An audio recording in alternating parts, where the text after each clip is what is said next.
beneath the enchanting night sky with its breathtaking view, an unsettling tale unfolds. A story about a virus. This rare and troublesome virus is now wreaking havoc for our protagonist, who anxiously scrolls through his phone. As he reads the barrage of negative comments about the clinic he manages, the weight of their impact becomes all too clear. He couldn't pinpoint when he had become a practitioner of Korean medicine, nor did he believe he was ensnared in debt. But the worst had come to pass. People continued to contract the virus after visiting his clinic. It wasn't something he had wished for. It was simply the unfortunate reality he faced. However, a peculiar sight caught his attention. As he looked down, he noticed something strange. It was as if the sky lay beneath his feet. In that instant, he felt as though he were drowning in a vast ocean. Little did he know, he was on the brink of becoming a divine doctor in a tale that seemed pulled straight from a novel. Suddenly pulled by a mysterious force, a blinding flash enveloped him, and the life point system sprang to life. When he finally opened his eyes, he found himself staring at a man. For a fleeting moment, he hoped this stranger was a rescuer, sent to save him after his fall into the river. Perhaps, just perhaps, he could start anew if he was still alive. He believed that despite his debts, it was better to be alive. So, he assured the man that he would be more careful next time. But then he realized he wasn't in a typical hospital. The furniture around him looked peculiar,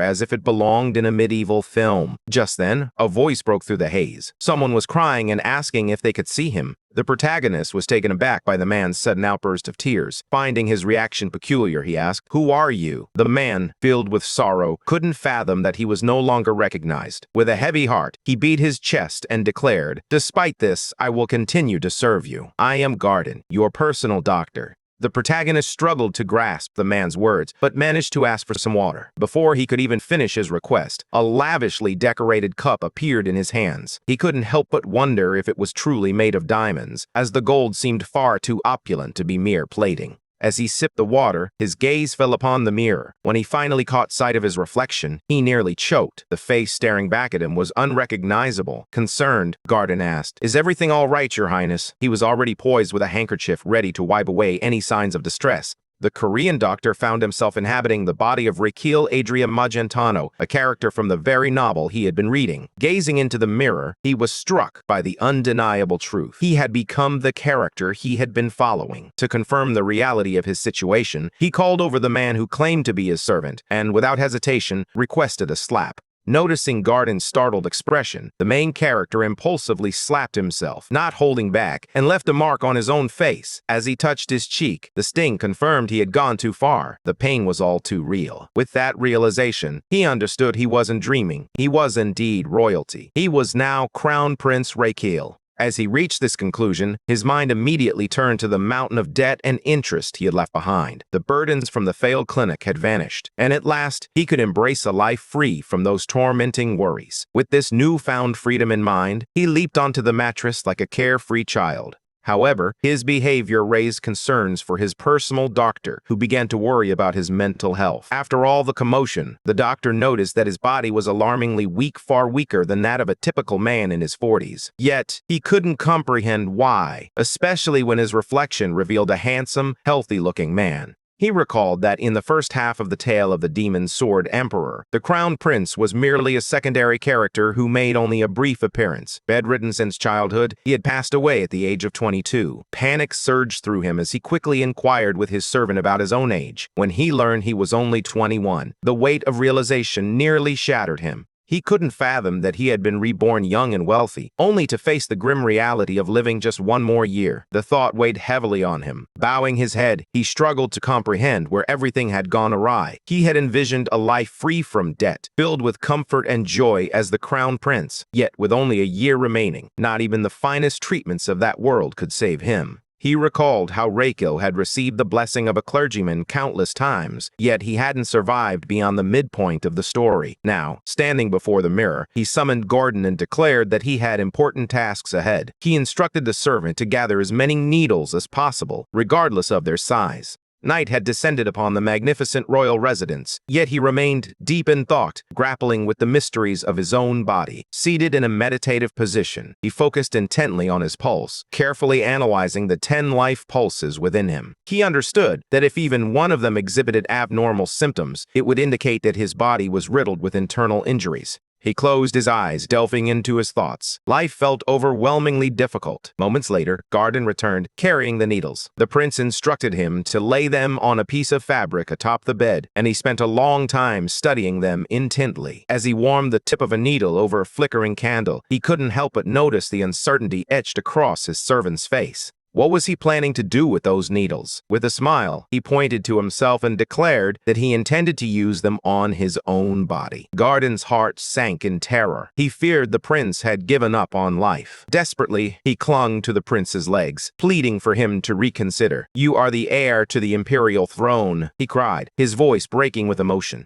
After a while, the prince grew impatient and urged him to stop, explaining that he had his reasons. He continued to heat the tip of the needle, asserting that once he inserted it into his body, he wanted Garden to trust him completely. The servant stood frozen, unable to comprehend the prince's actions, yet he dared not disobey. As the prince removed his shirt, he turned to Garden, reassuring him not to worry too much. "You won't regret this," he promised, his voice steady. With that, he prepared to insert the first needle into the most vital of organs, the lungs. He needed to master the art of breathing before he could proceed with anything else. To achieve that, he had to stimulate the 12 meridians. The first was the lung meridian of the hand, which, despite its name, was located in the shoulder. Confident in his knowledge, he swiftly pricked the right spot without a moment's hesitation. However, as the needle pierced the skin, he couldn't shake the feeling that it hurt a bit more than he expected. Perhaps it was the size of the needle. However, shortly after he took this action, the pain began to subside. His system screen appeared before him, responding positively to his medical skills. He could feel his internal organs gradually recovering, and the relief was immense. It was as if his lungs were celebrating, finally able to breathe freely once more.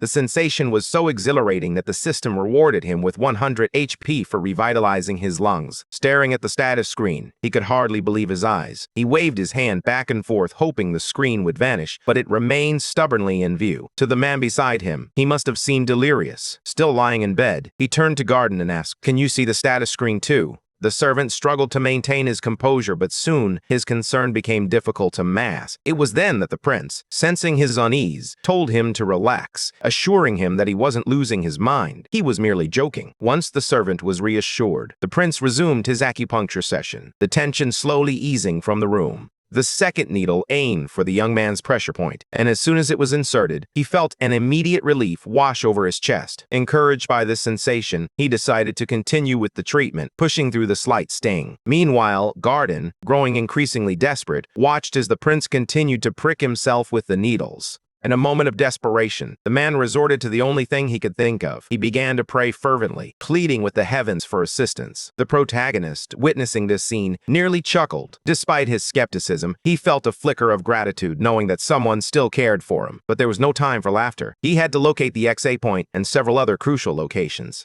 With each new milestone reached, fresh messages flooded the status window, and his lungs felt as if they were finally at ease. However, his joy was fleeting. He frowned at a notification that declared his lungs were so relaxed they might as well be in a massage chair. Why didn't I earn any HP for this? He thought, irritation bubbling within him. In the end, he had to locate the Chai's point, which proved to be the most excruciating of all, as it required deep stimulation near the nail. Yet, with that final push, the acupuncture treatment was complete. He could finally say he was a new man, or at least that's how it felt. His lungs seemed to dance with joy. His euphoria surged to such heights that his body began to react in unexpected ways. His internal organs seemed to synchronize with his lungs, celebrating in unison. The excitement was so overwhelming that even his large intestine decided to join the festivities. As a result, he not only recovered 100 HP from his large intestine, but also gained an additional 200 HP from his lungs. But then, something unexpected occurred. His HP had reached a level high enough to unlock new abilities. Upon seeing the notification, the protagonist was filled with excitement. It felt like he was in a game, ready to wield a sword and unleash a powerful aura. Without a second thought, he eagerly opened the list of available abilities.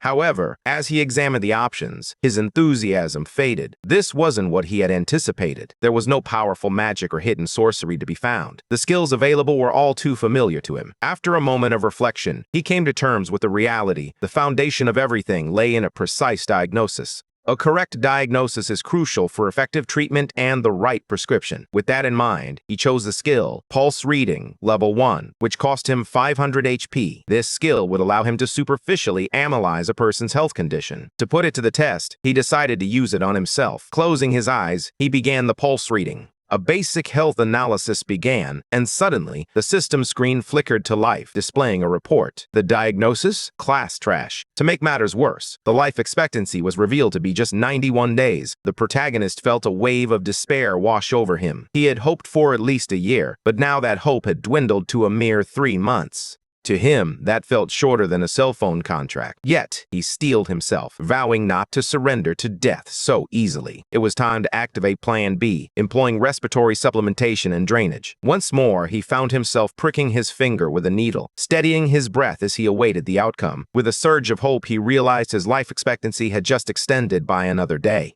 To him, it seemed promising. Despite the disheartening number, there was a glimmer of progress. Encouraged by this, he decided to try it on the other side. Bursting with excitement, he soon found himself overwhelmed from all directions until an alert finally came through. His body was under immense strain, and in that moment, he understood that acupuncture was not a cure-all. Meanwhile, Garden found himself in a state of desperation, his prayers going unanswered. The once vibrant organs within him now felt heavy with despair, plagued by nausea and madness. The alert signaled that the patient needed to withstand nerve stimulation to endure acupuncture. Garden had already discovered that acupuncture could be effective, but the real challenge lay in his frail body, which was struggling to cope. He would need 3 days of rest before he could begin again. Based on his own calculations, performing acupuncture every 3 days could extend his life by a month. Yet, he craved a quicker solution: consumables, medicines, herbs, and tonics. When his assistant heard this, he nearly fainted, anxiously asking if the man was certain he was all right.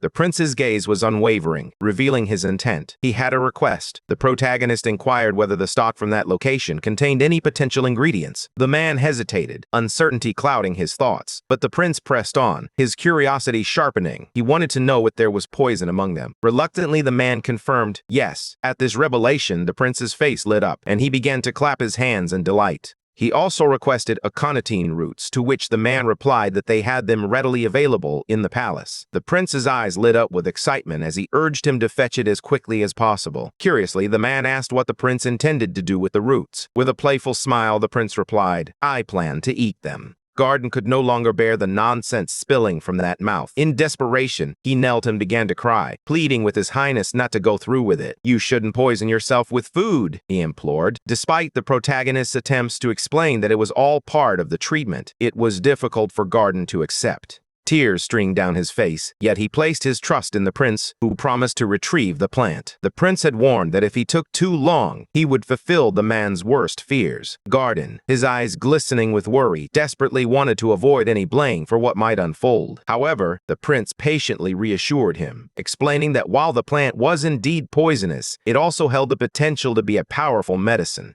There were 2 types of roots, and the one he desired was the smaller offspring root. The man understood that consuming it could be fatal. The young prince smiled, acknowledging the truth of this danger. However, he confidently revealed that he knew how to neutralize and perfectly control the poison. He had the ability to transform a deadly plant into a healing herb. However, those words did not inspire confidence. The man clearly struggled to believe that such a thing was possible. The protagonist patiently explained that this process was known as detoxification in other places. After cleansing the offspring root, it could be transformed into medicine. Yet, despite the thorough explanation, the man remained unconvinced. For someone unfamiliar with the concept, it was a difficult notion to accept. But if it would help the prince recover, he would fetch it. The prince regretted having to explain himself. He should have simply given an order. As he left the royal chamber, a heavy sadness weighed on him. Each day, the prince's condition grew more precarious. They had been desperate for some time, as no medicine had proven effective. The prince had mentioned that detoxification might be beneficial, and he was determined to give it a try. However, once the detoxification was complete, he decided to test the medicine first to ensure its safety. As the potion simmered, he noticed a peculiar smell wafting through the air. The prince, sensing his hesitation, asked if he still doubted its safety. The man couldn't shake his mistrust. After all, he was preparing something potentially poisonous. Some time later, the man broke down in tears once more, pleading with the prince to reconsider his decision. The commotion always startled the prince, and he contemplated turning the tables, suggesting the man should try it first. However, that was precisely what the man wanted. His face lit up with a gleeful glow, betraying his eagerness. The prince, though not entirely serious, couldn't help but notice the man's genuine affection for him. This realization brought to mind the novel he had read, where this very man was portrayed as loyal and devoted. Interestingly, he hadn't always been the head doctor. He had started as the family doctor's assistant. It took time for the other doctors to place their trust in him, and eventually they moved on, leaving him to rise to prominence.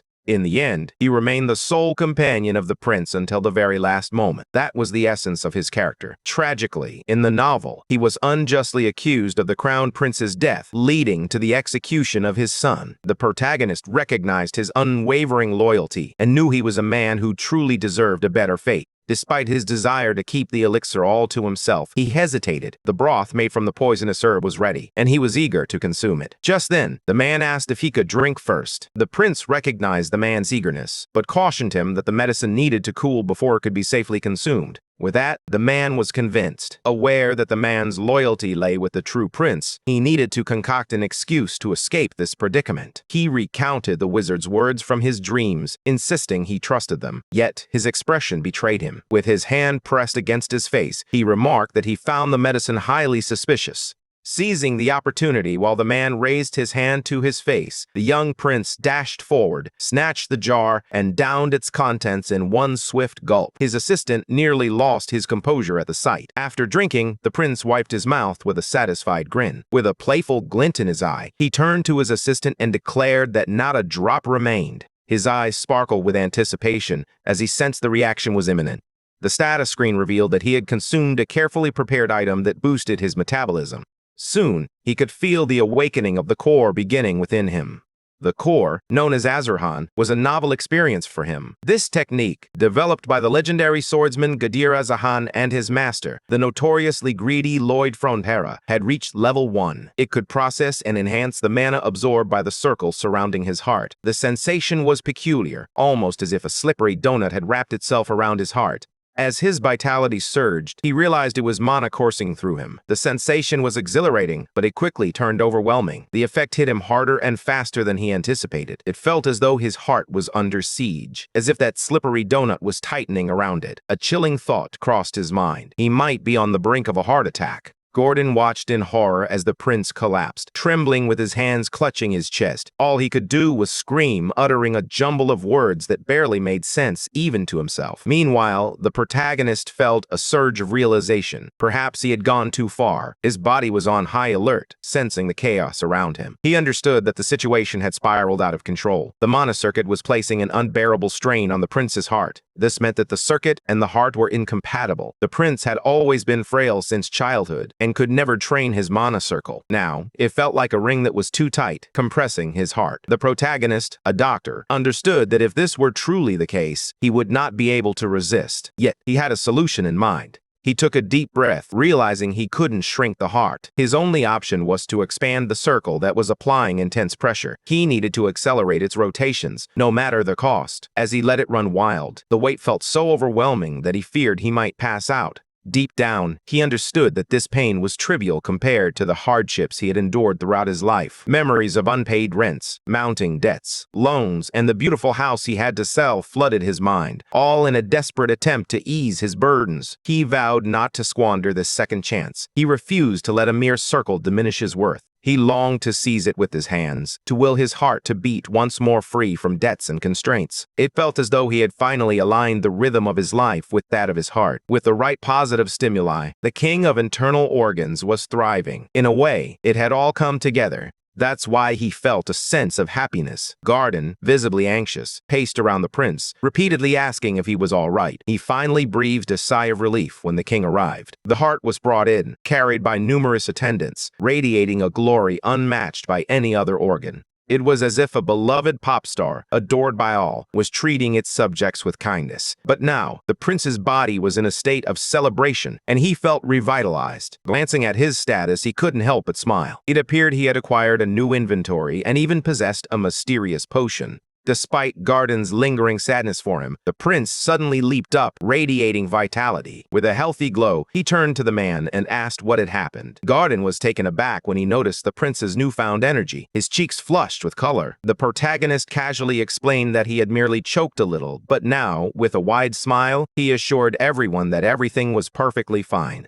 The man remained deeply troubled, fearing that the prince was on the verge of departing from this world. Garden felt a wave of regret, wishing he had indulged in a drink beforehand. The prince, sensing his distress, casually remarked that next time he would allow Garden to join him. This only intensified Garden's fear. He dreaded the thought of a next time. Meanwhile, the prince took his leave, instructing Garden to clean up the mess left behind. Turning around, he offered a warm smile of gratitude, yet the way he spoke suggested that the poison had further clouded his mind. As he made his way back to his chambers, a thought crossed his mind. If he was correct, he might have stumbled upon something truly intriguing. The mana slot was a skill that allowed one to store items that interacted with mana. He knew each slot held 10 liters, and the idea of filling them with food sparked his imagination. He could stock up on supplies. Now, he was searching for something to test, and water seemed like the perfect experiment. With that in mind, he began calculating how much water he could consume before it became harmful to his health. He managed to lift a jug that was thought to hold 2 liters, but even that proved challenging for his frail body. Nevertheless, he resolved to drink, driven by the goodness of his heart. As he sipped the water, an idea struck him. What if he could store this precious liquid? To his surprise, it worked. Despite consuming 2 liters, he felt far from full. He believed he could handle more. In a swift motion, he downed 10 liters. Eager to test his limits, he instructed the system to remove 0.1 liters. When it worked, a surge of excitement washed over him. He felt like a human camel, reveling in the ability to store and retrieve water at will. Now, he wanted to add a tonic to his soup, but he was left wondering what to do with all that water. As he gazed at the jugs, an idea began to form. He envisioned how, if expanded, they could transform into bubbles. His mind raced through potential solutions until a sudden realization struck him. Looking at another jug, he recalled Azeron's core technique, which focused on amplifying and discharging mana. He resolved to initiate the amplification and discharge process, aiming to expel the energy from his body. Concentrating deeply, he envisioned it manifesting as a brilliant blue light, something he could call mana. It seemed straightforward. All he needed to do was contain it in a bottle. Yet, he knew he had to proceed slowly and carefully. Unfortunately, the plan didn't unfold as he had hoped.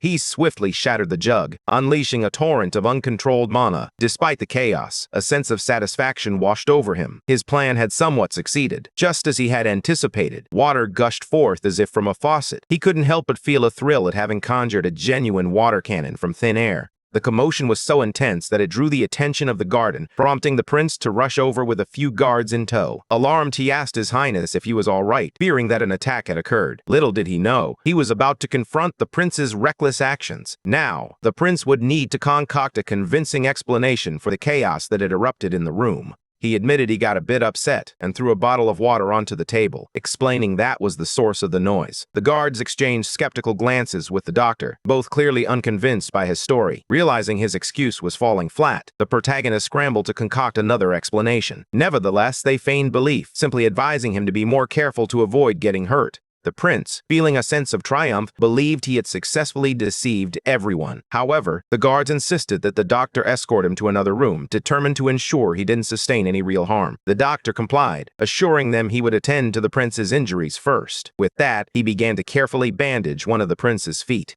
The big guy was now being carried on the doctor's back, and before long he was resting contentedly in the second room. The new quarters were just as comfortable as the first. Raising his hand high and gazing at it, the prince reflected on how wonderful the day had been. Despite the shock of a circle forming in his heart and the surge of mana coursing from one shoulder to the other, the protagonist felt an overwhelming surge of energy. However, before he could stir up any more trouble, he succumbed to exhaustion and fell into a deep sleep. Meanwhile, whispers circulated elsewhere, noting that the prince had been behaving quite strangely. The news quickly reached the emperor. A young man had injured himself with needles. Concerned, the emperor returned to the scene alongside the prince. In the kitchen, they found the young man diligently preparing a large cauldron filled with roots. He was meticulous in his work, knowing that everything had to be perfect for the 10 liters he was crafting. Even the presentation demanded his utmost attention. To distract the ever-watchful doctor, he requested a moment alone. When the doctor inquired why, the protagonist envisioned the man fainting at the sight of someone consuming 10 liters of soup. However, he simply replied that it would be quick, as he needed to handle something privately. The doctor, suspicious, worried he might indulge again, and tried to persuade him against it. The protagonist, however, insisted it was merely a hiccup. The doctor departed, but not without a lingering concern, especially upon noticing that they had prepared a bucket this time. While the prince viewed it as a mere experiment, planning to take only a sip, the doctor couldn't shake his worry, yet he felt powerless to intervene. After all, who but a madman would gulp it all down at once? They shared a brief laugh at that thought. As the man lingered far too long, the prince delivered a gentle kick to hasten his departure. Now alone in the kitchen, he finally had the chance to sample the 10 liters of soup. This time, the weight of the soup felt lighter than before, and he managed to drink it all with surprising ease. As he pondered, he stirred each sip he took. A few minutes later, he had drained the entire cauldron. To his delight, the taste was exceptionally delicious this time. Now, he just needed to gradually release a bit of soup. For that, he required a suitable training space. So he decided to start by releasing just 0.1 liters in the bathroom. At last, he had discovered the key to mastering his ability without facing reprimand. As a reward for winning the heart's favor, he earned 100 HP. The lungs, pleased with his progress, contributed another 200, while the large intestine content added an extra 100. In total, he gained 500 HP that day. But deep down, he felt it wasn't quite enough.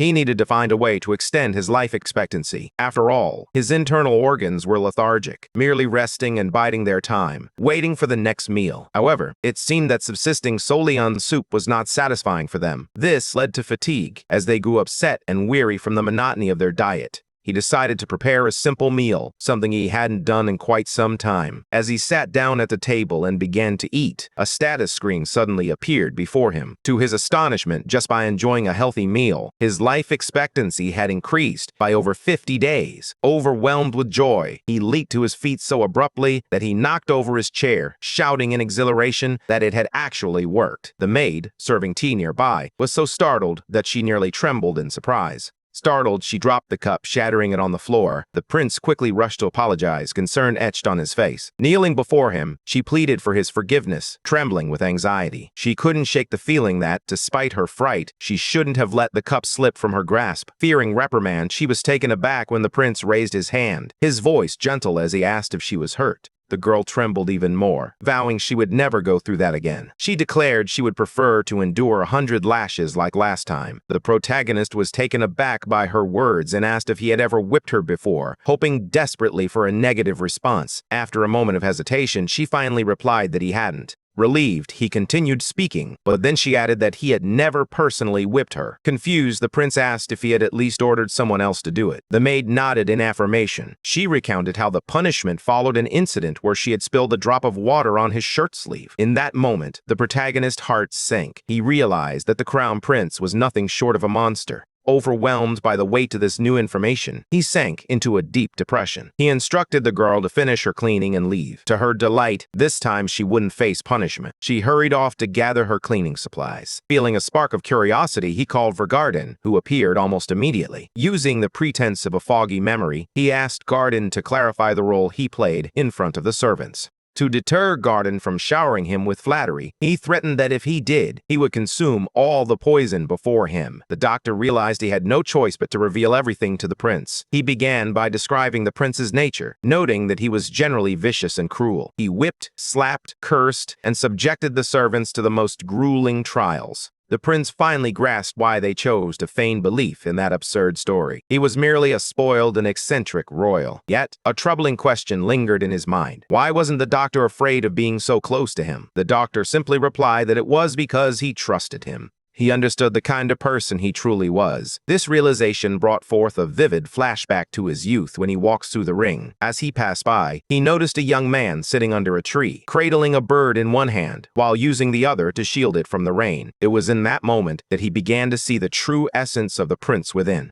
He started to believe that curing his illness would resurrect the true prince. Since the prince had already expressed gratitude and joy, he felt confident that his faith was making a difference. Rising to his feet, the protagonist called for Dr. Nave to share his appreciation for the positive changes. He then picked up a cake, presenting it to the doctor as a reward, insisting that he should enjoy it. As he watched the doctor, the protagonist silently vowed that he wouldn't allow him to bear the blame for the prince's death. He was determined to regain his health and survive. Suddenly, a voice broke through the stillness as someone burst through the door, urgently calling for the prince. It was a young man, searching for the frightened royal, announcing that the king had summoned him. Excited by the prospect of seeing his father, the prince quickly imagined himself in his regal attire, ready to answer the call. As he made his way to the palace, confidence radiated from him. Upon arrival, he bowed deeply, recalling the novels he had read, and greeted the emperor with the utmost respect. The emperor of the Magentan Empire watched his son's reaction, disbelief etched across his face. He recognized the technique of Azrahan's core in the young man before him, and couldn't fathom that someone so seemingly fragile could wield such power. He noticed the prince's nervousness, a slight tremor betraying his composure, but he dismissed it as mere imagination. Meanwhile, the prince felt a tingling in his legs from maintaining his position for too long. The emperor then inquired if he was enjoying his time in the annex palace, to which the prince replied affirmatively. Curiosity piqued, the emperor pressed on, asking why his son had pricked himself with a needle before drinking the poison.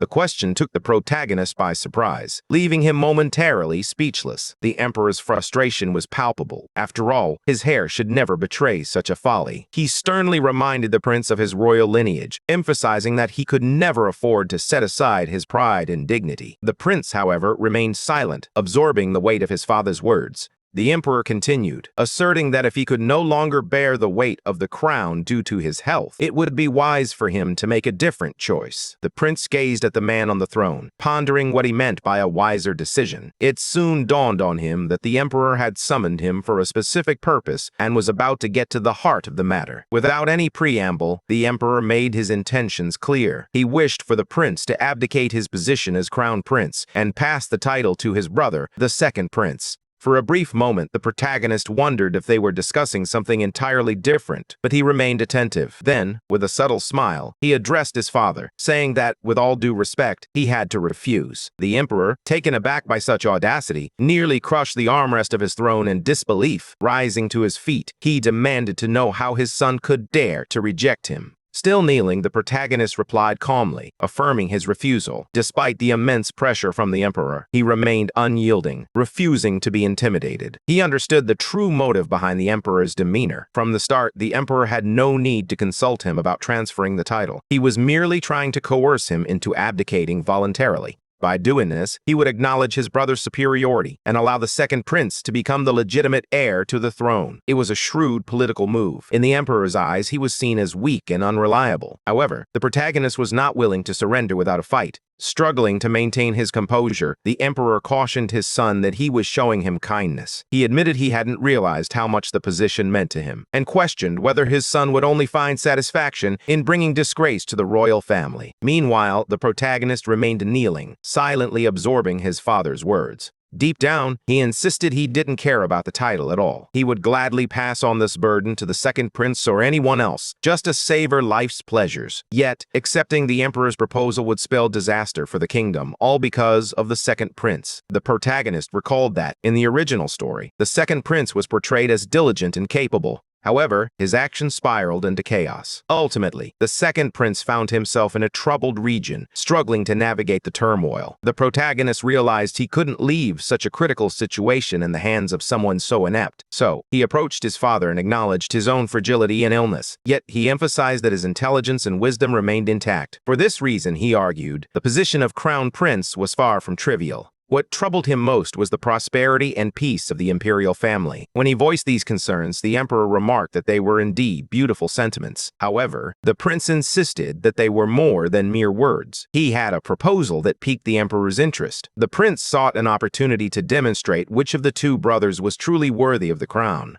After some time, the prince returned to his chambers where the assigned doctor eagerly awaited news. The protagonist revealed that his father had urged him to step down and pass the throne to the second prince. To the protagonist, it was merely a statement, but for the doctor, it felt like a bombshell had just dropped. Observing the doctor's stunned reaction, the prince calmly noted that he had rejected the proposal. To make matters more intriguing, he had proposed a sword duel against the second prince. Upon hearing this, Garden's expression darkened. He quickly began packing his bags, preparing to leave. Meanwhile, in another part of the palace, the emperor chuckled to himself, pleased with the arrangement he had struck with the crown prince. Little did he know, his son was hiding a secret that no one else was aware of. Curiosity piqued, he ultimately decided to accept the proposal. Meanwhile, in the prince's chambers, he grappled with the doctor, desperately trying to keep him from leaving. At last, the day of the duel arrived. A crowd had gathered, including the emperor himself, all eager to witness the clash. As the audience buzzed with anticipation, the protagonist took a moment to stretch, readying himself for the impending battle. Young maidens nearly swooned at the sight of the second prince's striking beauty, already envisioning the grandeur of his impending victory. Observing his brother stretching like a lizard, the second prince inquired about his peculiar behavior. He added, with a hint of teasing, that his brother didn't have to duel if he didn't want to. After all, he was already confident of his triumph. At this, the protagonist rose from the ground, a spark of determination in his eyes, and asked if the second prince truly believed victory was guaranteed. The second prince responded with unwavering certainty, asserting that it wasn't merely his opinion. The emperor himself had stated that the crown prince proposed a duel to lend greater legitimacy to the throne. However, the second prince insisted that the outcome was already predictable. In contrast, the protagonist remained confident, convinced that he could emerge victorious in the duel. Stretching out his arm, he called for his loyal squire to hand him the shield. Gasps of surprise rippled through the crowd. Even the emperor, taken aback, watched his eldest son radiate in unexpected vigor. This display of confidence stirred anxiety in his younger brother. As the spectators gathered to witness the duel, whispers circulated, with some remarking on the crown prince's peculiar demeanor. They discussed the advantages held by the second prince. Not only did he possess an Azer Han core with a circle, but he had also trained in fencing under a renowned knight. However, even Grandin struggled to believe in the crown prince's chances of victory. He recalled the moment the prince had informed him about the duel, insisting it was best to relax and feel no pressure at all. Grandin assured the prince of his faith in his victory, but the protagonist could see through the facade. He was clearly lying. His devoted doctor and squire stood faithfully by the prince's side, absorbing every word exchanged. During their conversation, the prince remarked that if he could endure 3 blows from the second prince, victory would undoubtedly be within his grasp. Now, all that remained for Grandin was to pray fervently, hoping that the worst would not come to pass. He had always wished for the prince to exercise caution and be prepared to respond. The impending battle had been foretold as a decisive test of worthiness for the throne words spoken by the emperor himself. The rules were straightforward. If the crown prince could last 5 minutes or defeat the second prince, victory would be his. However, failure in either regard would hand the win to his opponent. With that, the emperor commanded the duel to commence. Meanwhile, the second prince simply wished for the ordeal to conclude swiftly. As the duel officially began, the crown prince made an unexpected first move. He threw his sword to the ground. This led many, including the emperor, to believe that the crown prince was preparing to rise. Witnessing him seemingly surrender was a sight that left everyone uneasy. The second prince shared similar thoughts. He preferred this outcome, as he had no desire to strike someone who was unwell. Yet, the crowd remained skeptical, unable to accept that he had truly given up so easily in front of such a large audience. The situation was becoming a source of embarrassment for the imperial family. The second prince felt torn. He wanted to encourage his brother not to give up, yet he was painfully aware of his brother's illness. What went unnoticed by everyone, however, was that the crown prince still clutched his shield tightly. This led the second prince to believe that his brother preferred to defend rather than attack. His goal appeared simple, to last 5 minutes. Yet, with a confident smirk, the second prince envisioned a swift conclusion. He unleashed a surge of energy, his eyes gleaming with intensity. In a sudden burst of motion, he lunged at his brother, crashing against the shield like a bolt of lightning. The impact filled the emperor with pride for his second son. He had doubted that the crown prince's shield would withstand the blow, but to his surprise, it not only held firm, but remained unscathed. Prince Theodore, determined not to let his brother suffer embarrassment, resolved that if he were to lose, it would be with honor. But as the dust settled, the reality became clear. The protagonist hadn't just resisted, he had effortlessly blocked a powerful attack. This left several onlookers dumbfounded, igniting a charged atmosphere. Uncertainty hung in the air. Had he truly defended himself? The Emperor, perched anxiously in his royal chair, watched the duel unfold with keen interest. Some observers remarked that the second prince was taking it easy on the crown prince, attributing his gentleness to a lack of skill. However, the second prince knew better. This was no fluke. Overcome with anger, he refused to be bested by someone he deemed weak and ill. With renewed determination, he poured all his intent into his sword. Fueled by frustration, he struck the shield once more, aiming to split it in half. The impact was intense, perhaps even exaggerated, but the protagonist was ready for this and more. Still, he was sent flying a distance that even the doctor found astonishing. It all happened in a flash, and before long, he was dusting himself off. Though his head spun with confusion, a tingling sensation coursed through his arm. Yet, he had endured far worse during his days as a cop. That was a breeze. His skills with the shield felt like remnants from another life, an era unmatched by this one. Yet, Prince Theodore continued to attack, fueled by a growing hatred and an insatiable desire to win. What no one realized was that the protagonist's shield absorbed mana far more effectively than he had anticipated. He remained unaware of his adversary's true intentions, but the second prince would soon discover the truth. Then they both cried out, signaling the final move. Theodore Jung Tai, fueled by a surge of momentum, soared toward the sky. But the protagonist had spent countless days training his legs specifically for this moment, ready to withstand the force of his descent. His entire body felt on the verge of collapse, and the shield he wielded was a custom piece forged by the royal blacksmiths. But there was more at stake. The explosive potion meant for his baby brother. Now, he could activate its discharge function. He was prepared to release 0.2 liters, his heart racing as the energy surrounding them surged with intensity. That's when the second prince began to sense something unusual in his legs. It wasn't just him. All the spectators felt it too. Even the Emperor's eyes widened in astonishment at the electrifying connection between the two fighters. Theodore was bewildered. He had no idea what was happening. But in the heat of the duel, he found himself disoriented, his legs trembling beneath him. He was sobbing like a drunken mess, completely unaware of the chaos around him. Adrian, however, understood all too well. Having read The Emperor of the Demonic Sword, he knew his brother couldn't even handle a single glass of wine. So the night before, he had filled his compartment with an explosive cocktail made from 20 different potent drinks. Now his brother was filled with doubt. He remembered striking the shield moments ago, yet something akin to mana had invaded his senses. Was he drunk or hallucinating? Regardless, he knew he needed to regroup. Defeating his brother was essential. He was resolute in his quest for his father's approval and the adoration of thousands of citizens in the capital. Only then would he be reborn as the proud crown prince of the imperial family, for the empire and for his ailing brother. However, he had not anticipated the presence of a remarkably wise protagonist. Winning would prove to be a formidable challenge. Even in his drunken state, Theodore stood resolute, preparing himself for yet another blow. The protagonist felt lost, especially since his brother had withstood the explosive cocktail. To make matters worse, his brother was now more determined than ever, and barely 5 minutes had passed. Yet, the prince believed he could handle a second round of the explosive cocktail all on his own. He poured out 0.1 liters of the explosive cocktail and hurled it toward his brother, who suddenly felt as if he were alone in a bar. The strange sensation of having just been in a fight lingered, but now he noticed someone shaking a cocktail shaker nearby. A figure approached, serving him the finest drink, and with a smile said that the knight beside him had bought it as a gift.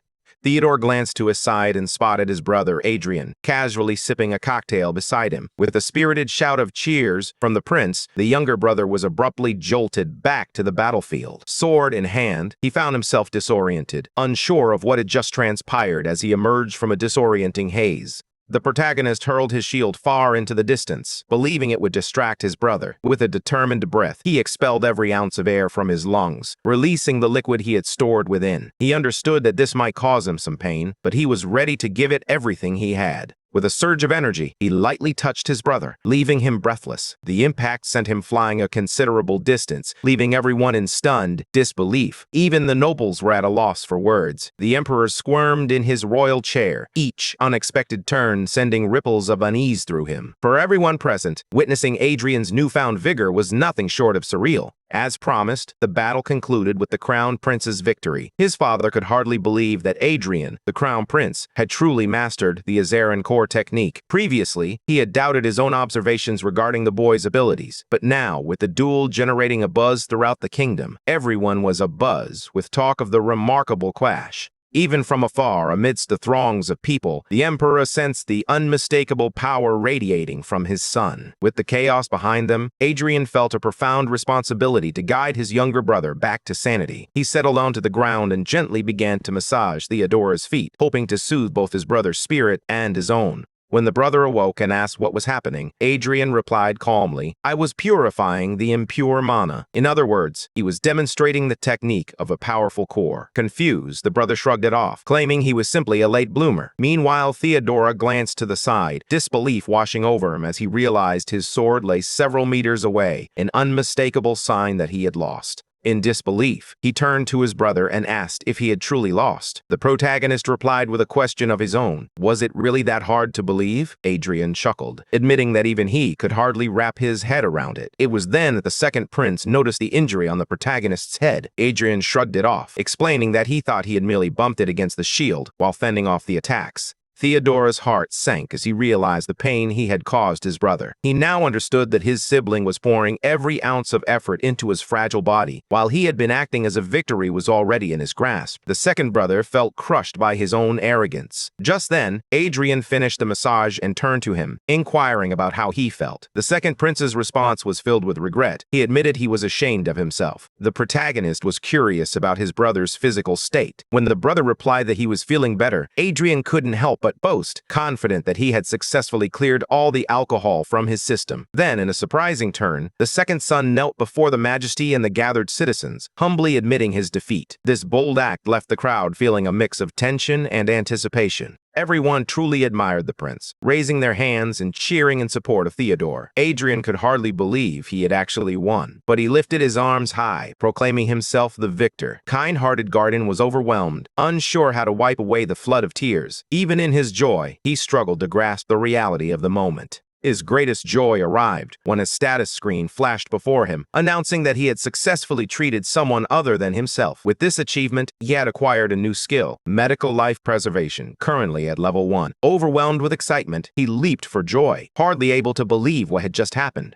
However, the estimated increase in life expectancy was disappointingly low just one day. The protagonist found this to be a nuisance, realizing he had built up false hopes for nothing. He understood that by treating patients, he could extend their lives and, in turn, his own. It was a revelation that came at just the right moment. He could transport as many tonics as he drank, as long as he was the conductor. Yet, he felt as though he were pouring water into a broken jar. But now, something felt different. The Emperor noticed his son's silence and inquired about it. He was about to ask if his son had used the core technique during the fight, but the protagonist, in a moment of honesty, admitted that he had indeed employed it. The father questioned where his son had learned that technique. The boy replied uncertain, leaving his father perplexed. The protagonist candidly admitted to the majesty that he had no idea how he acquired such skills, especially since he couldn't explain gaining them by stabbing himself with a needle. The father then revealed that during his son's birth, he had inscribed the Azaran core technique directly into the child's heart with his own hands. Upon hearing his father's words, the protagonist expressed his honor to the emperor. However, the father lamented that he could not fulfill his duties due to his frail health. The protagonist, feeling a pang of regret, apologized to his father. Yet, the father reassured him, saying he was content that his son had overcome a crisis. Grateful, the son thanked him once more, but the father then revealed that this unexpected turn of events had disrupted his plans and efforts.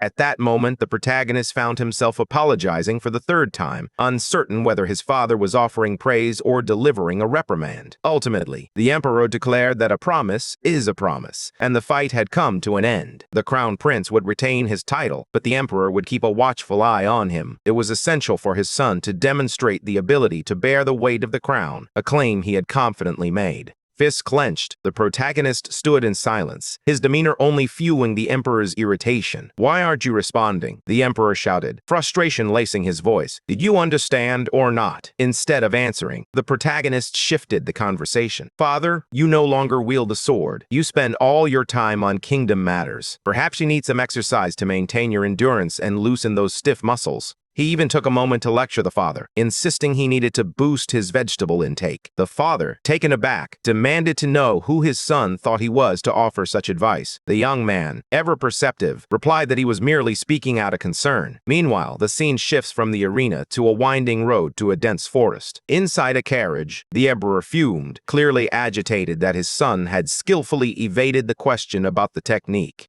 He could hardly believe that his son had wielded the technique with such skill, especially given his frail physique. Thoughts raced through his mind. Perhaps desperation had driven the boy to this point. Having lost his mother at birth, he had always been the fragile one. The father had set expectations for him time and again, only to face disappointment each time. That day, he demonstrated just how different he truly was, rekindling a flicker of hope within his father. The emperor, however, found his heart breaking once more. Meanwhile, in the carriage, the protagonist was deep in thought, his mind drifting back to his real father. In Korea, his father had suffered a stroke. He recalled the moments when he had skipped classes to play, only to receive a life-altering phone call. When he rushed in, it was already too late. He couldn't bear the thought of the emperor collapsing from a stroke, especially since he knew that was how the original story unfolded. He was determined to prevent it. The emperor needed to remain healthy to safeguard the throne, and he certainly didn't want to relive that harrowing experience. Lost in his thoughts, he was suddenly jolted by the sound of Garden crying like a child.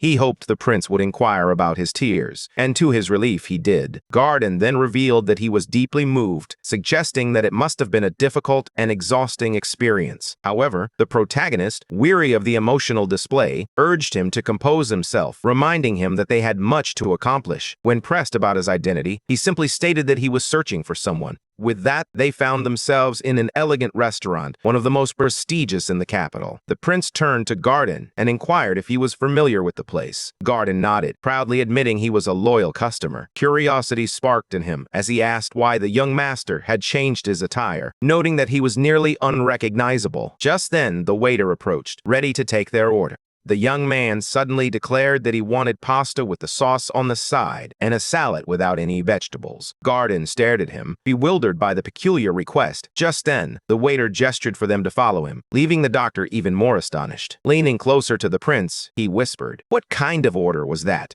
The prince urged him to calm down, assuring him that he would understand soon enough. As they arrived at their destination, the waiter instructed them to descend the stairs. Who could have imagined such a hidden place existed within the restaurant? The most troubling part was that Garden had no idea how the prince had discovered this secret. The protagonist felt a wave of relief wash over him. Everything was unfolding just as he had planned. Meanwhile, his friend looked around, puzzled, and asked what kind of place they were in and what they were doing there. With a smirk, the young man replied that he was there to collect exorbitant treatment fees, leaving his friend even more bewildered. In a peculiar location, he mentioned he was searching for someone and inquired if Garden had ever heard of Damien. Upon arriving at the site, the young man opened the window, revealing a different lobby altogether. Peering down, he witnessed a chaotic scene. People were engaged in a fierce fight, hinting at something clandestine unfolding below. Piero Garden was filled with dread, realizing he had no idea the prince visited such places. The protagonist reminded him that he had already mentioned the location was secret, and now they just needed to locate Damien. Suddenly, Piero spotted a large, scarred man, but he hesitated, unsure if it was truly him. The imposing figure seemed strong, yet the young protagonist shook his head, insisting it didn't appear to be Damien after all.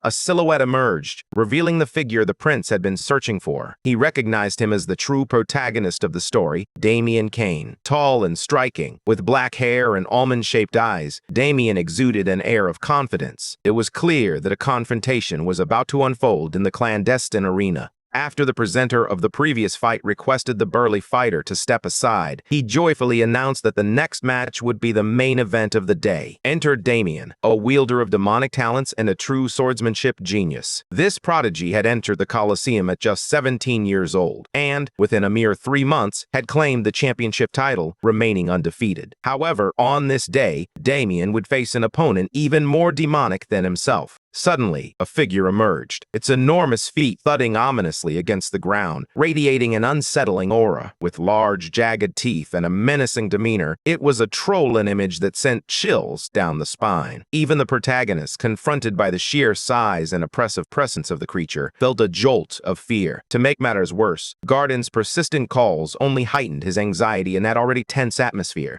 Startled, Piero Garden asked with a trembling voice, "Are they really feeding trolls with humans?" For some, it was merely a fight entertainment. For others, it was an opportunity to showcase their skills. And of course, there were those who simply sought to profit from it. Yet, Damien was not the type to back down from any troll. Despite the monster's ferocity and its attempts to crush him with its massive body, Damien effortlessly dodged every strike. The fight appeared to be reaching a predictable conclusion. After all, he had never known defeat. With a swift motion, Damien drew his sword, and just like that, the battle against the troll was over. With a single decisive blow, he cleaved the monster in half, its two halves collapsing onto the ground. Even the seasoned spectators of the Colosseum were taken aback by the display of power. Yet this was precisely what they had come to witness. Soon the crowd erupted in cheers, chanting Damien's name in celebration of yet another victory. As the fight concluded and Damien exited the arena, Piero Garden trembled beside him, awestruck by the spectacle. He couldn't fathom how Damien could be more monstrous than the monster itself. As the protagonist watched the warrior exit the arena, he realized that this was precisely why Damien was the protagonist of their story. There was no one who could rival Gavier, the legendary master hailed as the strongest swordsman in history. Turning to Garden, the protagonist urged him to remain silent and simply follow his lead.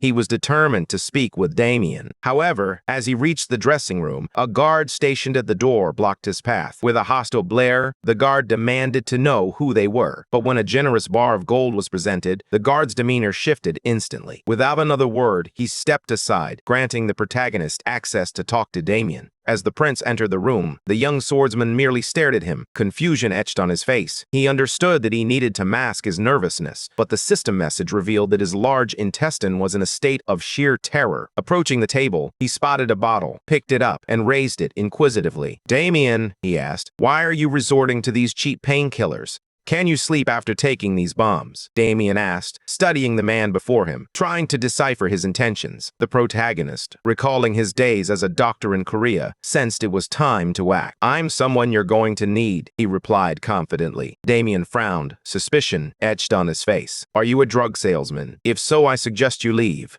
The protagonist casually tossed the bottle aside, declaring that he had no use for those worthless painkillers. The knight, clearly irritated, drew his sword and held it menacingly close to the protagonist's neck. But before tensions escalated, the protagonist calmly remarked that such measures wouldn't alleviate his persistent headache. Those words struck Damien hard. The protagonist could tell he had captured his attention. Now it was time to deliver. However, he wanted to ensure his audience was fully engaged, so he issued a warning. The headache typically began at the back of the head. It was in this region, near the neck, where tension would build up, leading to tingling and pain. He also noted that the muscles around the back of the head and shoulders would tighten, amplifying the discomfort. After this brief lesson, he stepped closer to the boy, eager to understand his thoughts. He continued to explain that the pain would intensify, radiating to the sides of the head, the forehead, and between the eyes. Additionally, the boy would experience goosebumps, sweat profusely, and feel a sharp pain in his eyes, as if they might burst from their sockets.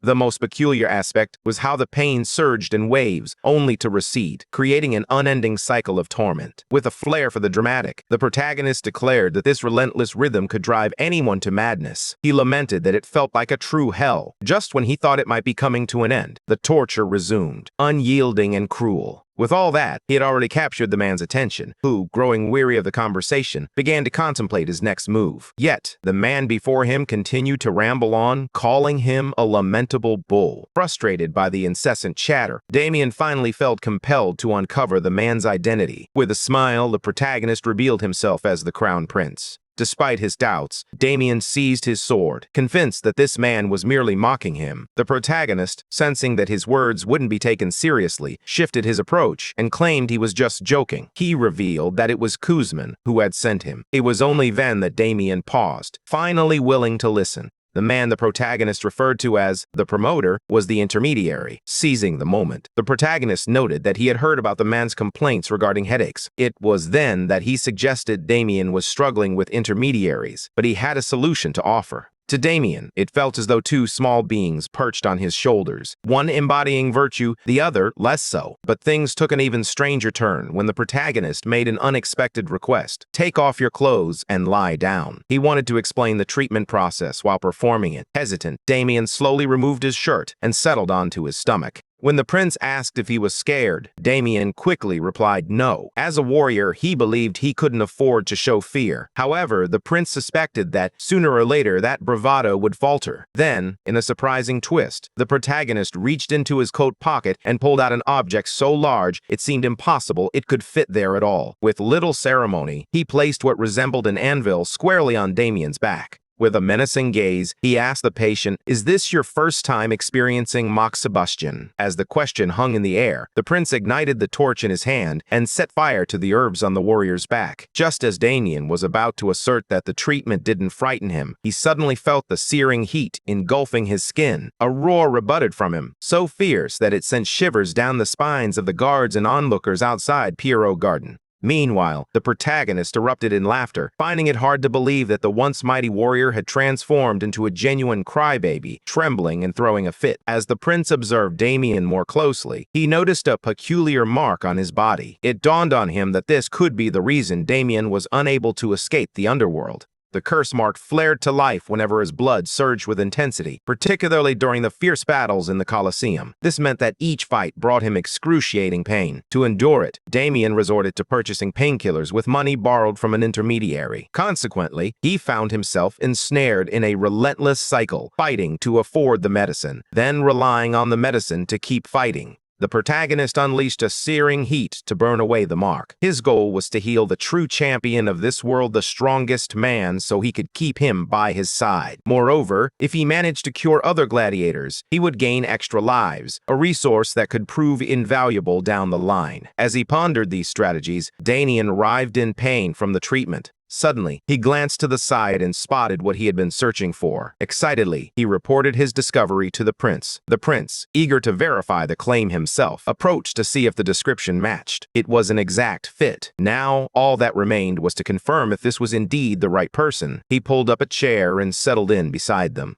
The man's expression darkened as he fixed the prince with a piercing gaze. It was then that the prince casually dropped the name Kuzman. The man's demeanor shifted, his frown deepening as he vehemently claimed ignorance. Undeterred, the prince pressed on, asserting that he should be familiar with Damien. He revealed his intention to acquire Damien Kane and inquired about the total amount needed to settle his debts, including the costs for painkillers and any breach of contract. The man smiled, remarking that the price was exorbitant. He insisted that any lower amount would be unacceptable. With a chuckle, he declared that only the crown prince could afford such a sum. However, the protagonist confidently countered, claiming that, by sheer luck, he was indeed in that very position. The man scoffed at the assertion, mocking him as he said, "If that were true, then everyone here would be royalty." With a hint of sarcasm, the prince shot back, expressing his skepticism that royalty would stoop to selling medicines. Irritated, Kuzman replied that if the prince had no interest in business, it would be best for him to leave his presence. As the prince turned to walk away, a sense of suspicion lingered. He had never been seen in this part of town before.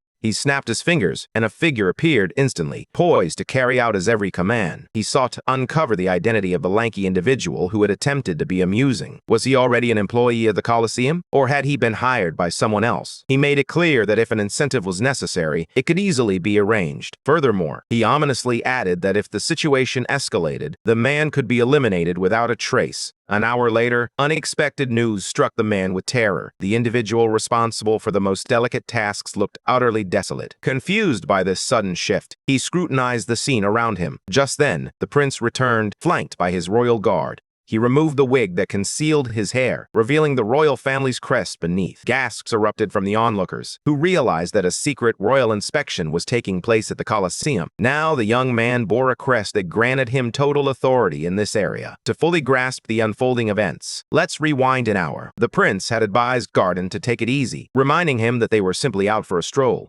Scratching his head, the man admitted he had never been stalked before. Yet the protagonist was already aware this would happen. After threatening the Colosseum's middleman, he had sent someone to keep an eye on them. And now, that someone was tailing the two of them. As always, the henchman was tasked with the relentless duty of depriving others of sleep. Meanwhile, he lurked in the shadows, biding his time for the perfect moment to strike. But just as he prepared to make his move, he was unexpectedly confronted by the captain of the guard, who, along with his soldiers, accused him of plotting against royalty. Faced with the weight of their accusations, the henchman quickly realized that his ambitions might come with dire consequences. We return to the present, where the prince confidently demonstrates his ability to conduct a royal inspection. Claiming the title of royal inspector, he asserts his right to perform the inspection at will. Garden glances at the protagonist, skepticism etched on his face, struggling to comprehend this peculiar notion. Yet, after a moment of contemplation, the prince dismisses the tension with a casual remark, revealing that he simply wanted to say it once for effect.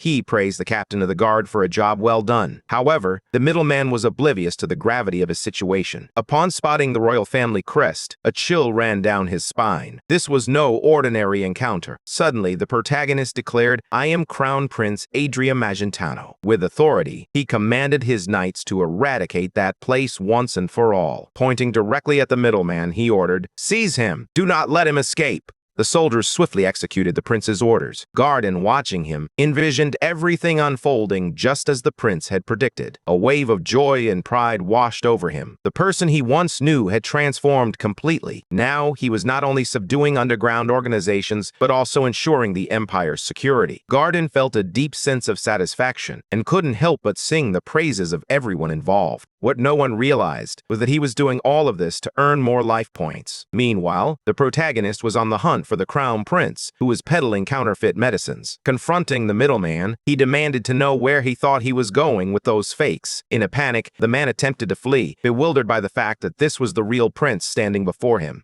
He couldn't understand why the man wanted to buy Danian. It made no sense at all. As he continued to run, his plan was simply to find a place to hide until kind soldiers accompanied by the prince came to his aid. The prince was optimistic, insisting that sooner or later the man would show up. After all, he had made a bet with Piero and Garden, and now the man would have to pay up. As the middleman grappled with the consequences of his actions against the real prince, the protagonist couldn't help but boast about the chaotic situation. "What a terrific mess this is," he exclaimed, shaking his head in disbelief. "No matter how much I ponder it, I just can't wrap my mind around it." He then turned serious, emphasizing that the pain of unpaid medicines was no trivial matter. With a wry smile, he added, "I absolutely despise when people refuse to pay for their medicines, just as much as I detest being treated like this." The man was bewildered, struggling to grasp the prince's words. It became clear that the prince had inquired about painkiller prices for a reason. As the man attempted to reason with him, he listened to the prince speak of a good faith agreement. But when he heard that he had squandered everything, rage consumed him, and he lunged at the prince with a dagger in hand. Naturally, he was held back by a large hand pressed firmly against his face as the soldiers surrounded him. The head of the guard would never permit even a scratch on the prince. One of the courageous guards boldly advised the man that he would be better off lying on the ground.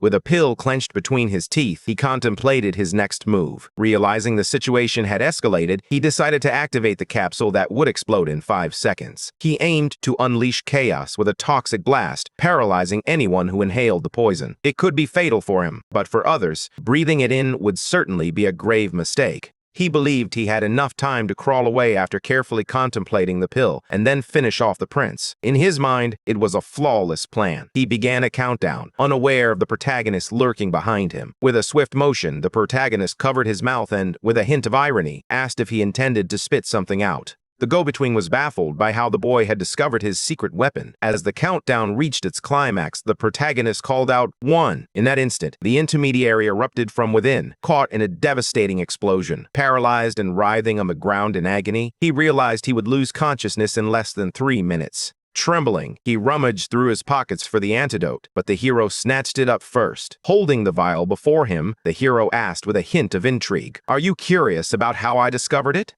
As he opened the vial, he declared that he wouldn't reveal his secret, pulling the man closer to the brink of despair. After downing the entire antidote in front of him, the prince remarked on its bitterness. Yet, the man remained desperate, knowing that the rest of the antidote was his only hope for survival. The man trembled, begging for mercy as he pleaded with the protagonist for the remaining antidote. But it was clear he wouldn't receive it. The antidote vial had already been discarded. All he could hear was the shattering glass echoing in the silence, a stark reminder of his refusal to save someone who had poisoned himself. The protagonist decided to let him suffer a little longer before using his ability. Having absorbed a trace of the antidote, he realized he could reverse the effects and save that unfortunate soul. The man could barely stand. Seizures were already beginning to take hold. All the protagonist needed to do was focus on the fifth thoracic vertebra, approximately 1.5 inches on either side. With precision, the prince executed his procedure at the critical point near the heart. The patient felt life surging back into his body and suddenly retched, expelling a torrent of vomit. Now, the prince was prepared to administer 0.01 of the stored antidote, the final touch needed to complete the treatment. With the proper care, the go-between was now sleeping soundly, like a baby. Thanks to the procedure, he had earned points for preserving life, and his life expectancy had increased to an impressive 21 years and 2 months.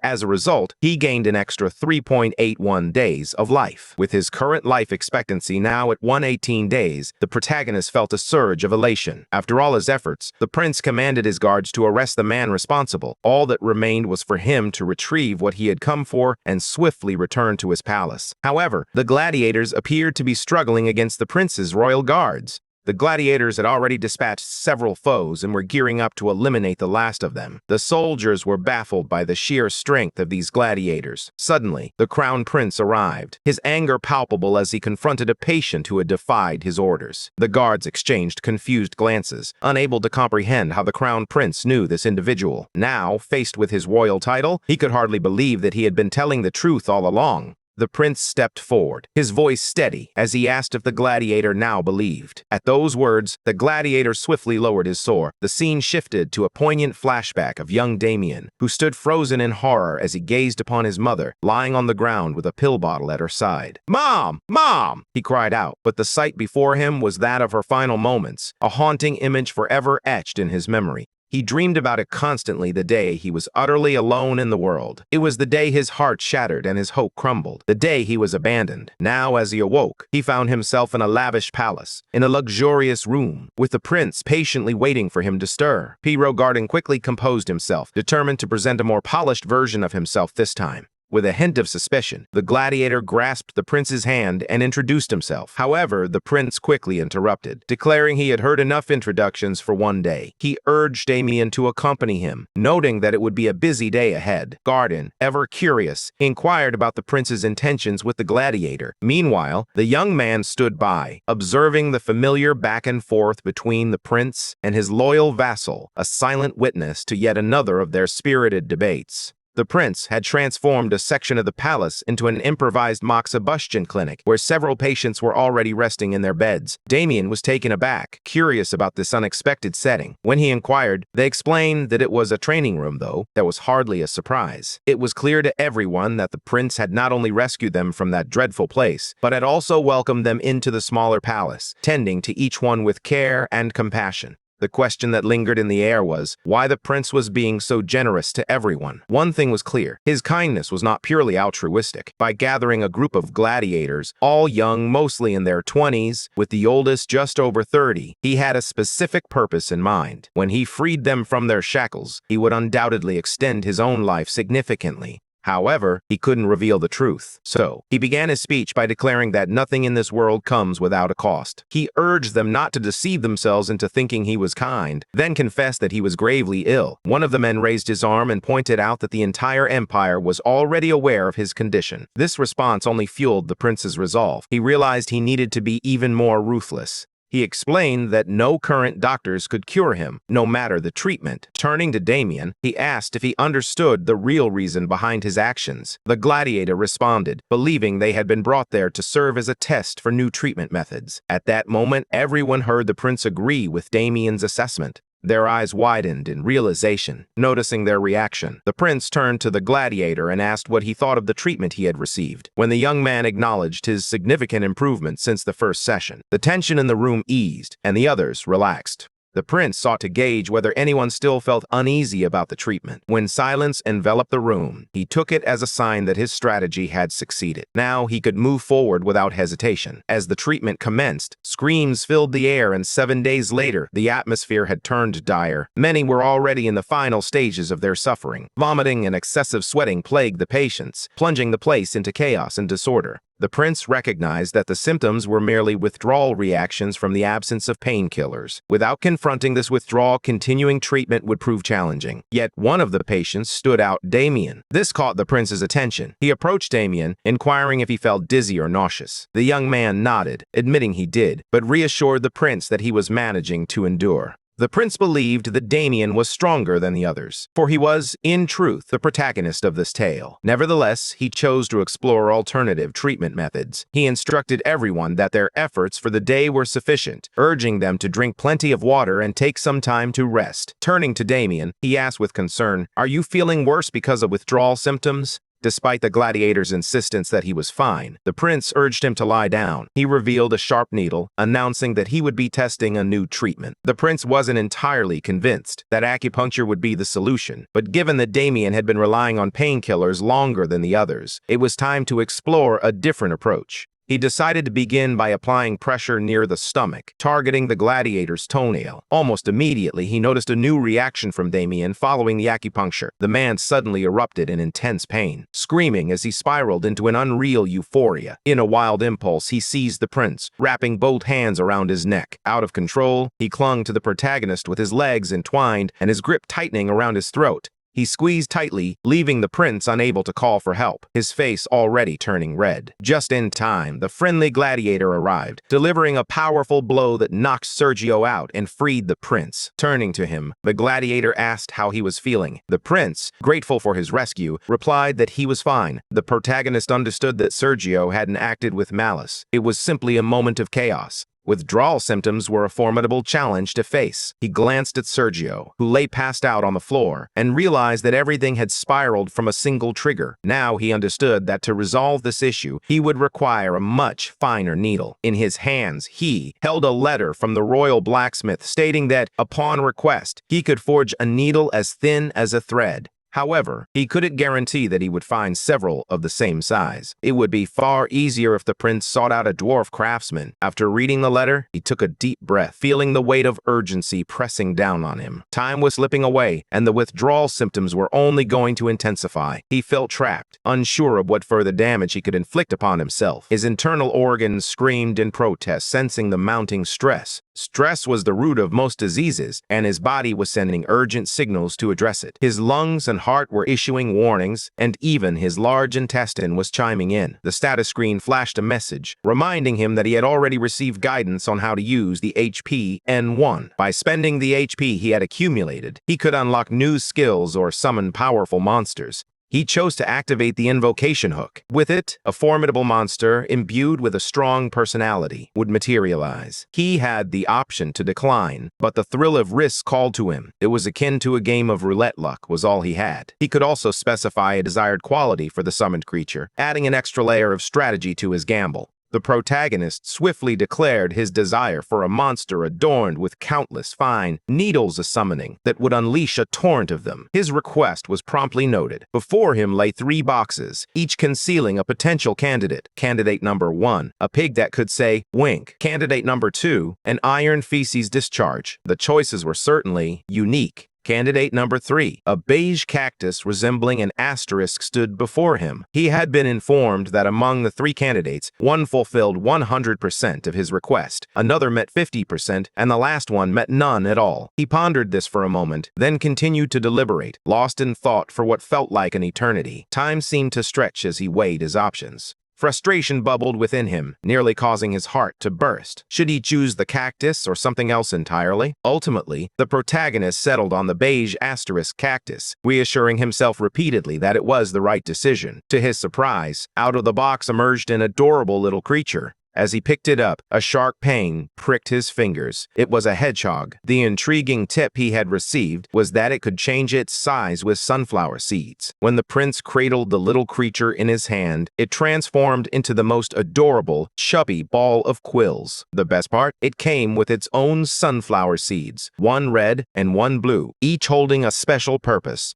Its armor was adorned with an endless array of spines. Whenever one was pulled out, another would sprout in its place. Additionally, it had the ability to curl into a spiky ball and spin. The protagonist understood all too well that approaching this hedgehog would come with its own set of challenges. Nevertheless, he approached with kindness, asking if he could gently remove a few of its spines. First, he wanted to know if the practice would inflict any pain on the animal. If it wouldn't, he requested a needle of each color. He discovered that the white needle caused a mild discomfort, the brown one stung painfully, and the black needle was excruciating. However, he had no intention of testing it on himself. Not yet, anyway. He would save that for someone else someday. For now, he felt a sense of satisfaction, knowing he had that little creature in his possession. His clinic was now ready to proceed with the treatments. When Garden noticed the hedgehog perched on the prince's shoulder, he found it peculiar. The prince explained that this little creature was the thorn the man had been curious about. After a brief conversation, the prince shared details that left Garden puzzled, but he suggested that Garden could always ask the hedgehog for clarification. Garden couldn't shake the feeling that the prince's behavior was becoming increasingly odd, yet he found himself oddly satisfied. 3 centuries ago, the brilliant engineer had a hamster, a snake, and a host of other summoned creatures. These summoned monsters were a rarity, appearing only on special occasions to chosen individuals, offering their lifelong assistance. They were truly enigmatic beings. As he departed, his assistant pondered these thoughts, intrigued by the mysteries that surrounded them. As soon as Acerta roused him from his slumber, he offered a heartfelt apology to the prince. He confessed to having committed a grave offense and believed he deserved a harsh punishment. With a smile, he urged the prince to let it go. It was as if he felt nothing at all, regardless of how many needles were used. He remained oblivious to the sharp pricks in his arms, legs, and even under his nails. He had also performed acupuncture on the others, and everything was progressing smoothly. However, the art of life preservation in medicine had advanced significantly. Now his lifespan had extended to 171 days. In the midst of it all, he appeared almost mad, vibrating with energy at the center of the group, for only he knew that one of his skills had leveled up.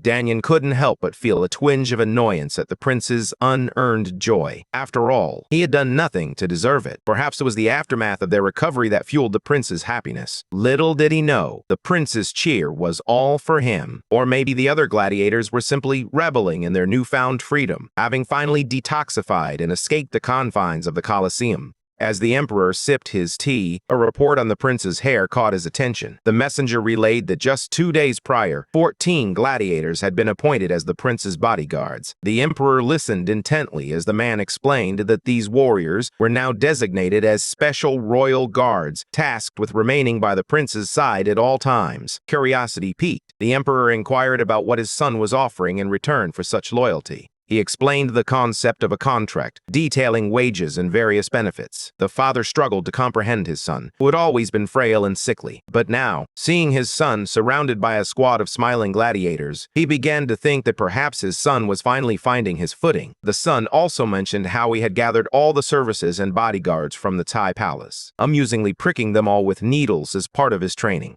The emperor was left utterly speechless. Meanwhile, the prince diligently performed acupuncture on every inhabitant of the castle, eager to gauge their opinions on the pain of the treatment. Not even the royal guards were spared from his sessions. With each successful treatment, the prince's satisfaction grew, as he had nearly treated everyone in the castle. A coup was brewing, and he summoned the next participants for the session. The initiative had begun the day before, while he was in the garden, lost in thought. It was then that he spotted the gladiator and felt compelled to ask how he was feeling after the acupuncture treatment. The young man replied that he still experienced a slight discomfort. Hearing this, the protagonist's expression shifted to one of concern. He clarified that there was no longer a need for the treatment. The gladiator, taken aback, listened intently. The prince explained that the mock Sebastian phase had concluded as the young man was now fully recovered. He had already demonstrated the treatment's effectiveness and completed the necessary experiments. Accustomed to the regimen, the gladiator simply nodded in silence, offering his gratitude. Just before bidding farewell, the prince gathered the gladiators and shared his urgent need for their skills. He revealed his plans, expressing his desire to keep them close rather than send them away, acknowledging their remarkable talent. He offered them the prestigious role of his personal bodyguards.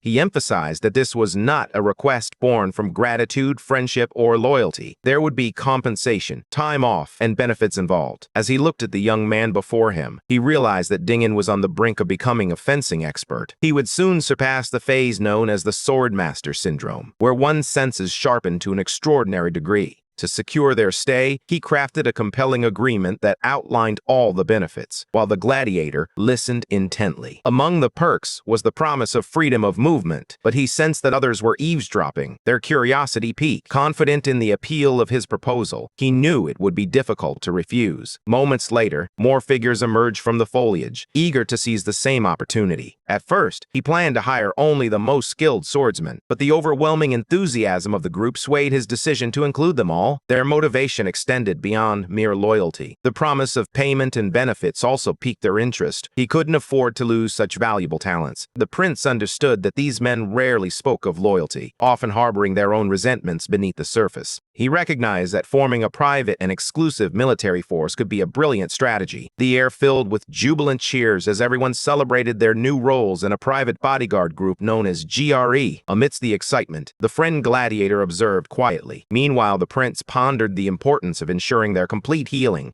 Regaining his vitality was crucial, but given his frail condition, venturing out to find patients was not an option. As he gazed at the vast palace before him, inspiration struck. To maintain such a grand structure, a significant number of people would be required. So, he resolved to blend the practical with the enjoyable. By offering more acupuncture sessions, he could establish a clinic right within the palace itself. As he explained the concept of a clinic to the gladiator, Garden suddenly burst into tears once more. The prince, taken aback, observed the emotional man declare that he finally grasped the nobility of his heart. Garden believed the prince's intention in establishing the clinic was to help others, and he felt a surge of joy as everyone acknowledged his altruism. Piero and Garden could hardly fathom it. Despite his weakened state, the prince remained steadfast in prioritizing the well-being of his people. The two eagerly declared that everything would be done for the citizens, while the gladiator observed quietly, ever vigilant. That was simply how he lived. Then the prince revealed his intention to begin treatments at the secondary palace.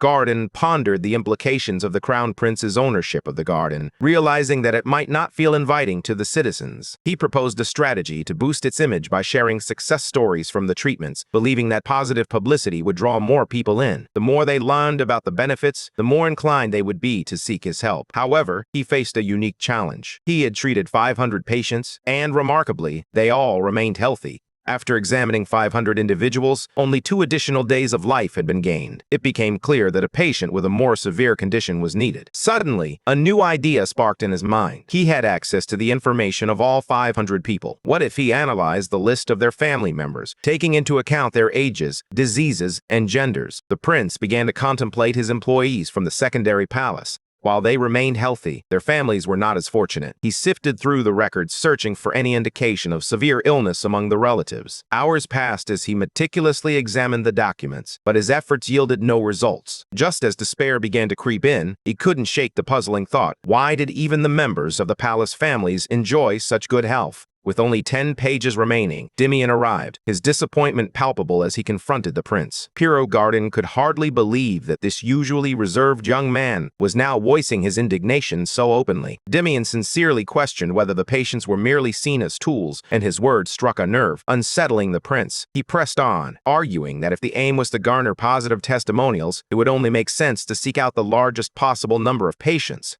Now, however, he appeared to be searching for someone in a dire condition. Garden expressed his irritation, questioning how anyone could doubt the prince's principles. The protagonist chuckled nervously at the man's defense, remarking that he himself felt as if he were on the brink of death. With a hearty laugh, he conceded that the young man wasn't entirely mistaken. In light of the prince's remarks, Garden resolved to apologize to the gladiator. However, the gladiator remained seething with anger, insisting that the prince should never treat a loyal subordinate in such a manner. After all, he was merely trying to defend him. Just then, the atmosphere shifted, and Garden declared that he couldn't be so harsh on the prince after all. Upset, the protagonist expelled the two from the room, needing solitude to examine the remaining 10 pages. As he sifted through the documents, one in particular caught his eye: a letter format. The writer began by sharing that they had an 8-year-old brother who experienced episodes of uncontrollable trembling once or twice a month. During these fits, he would foam at the mouth as if possessed by an unseen force.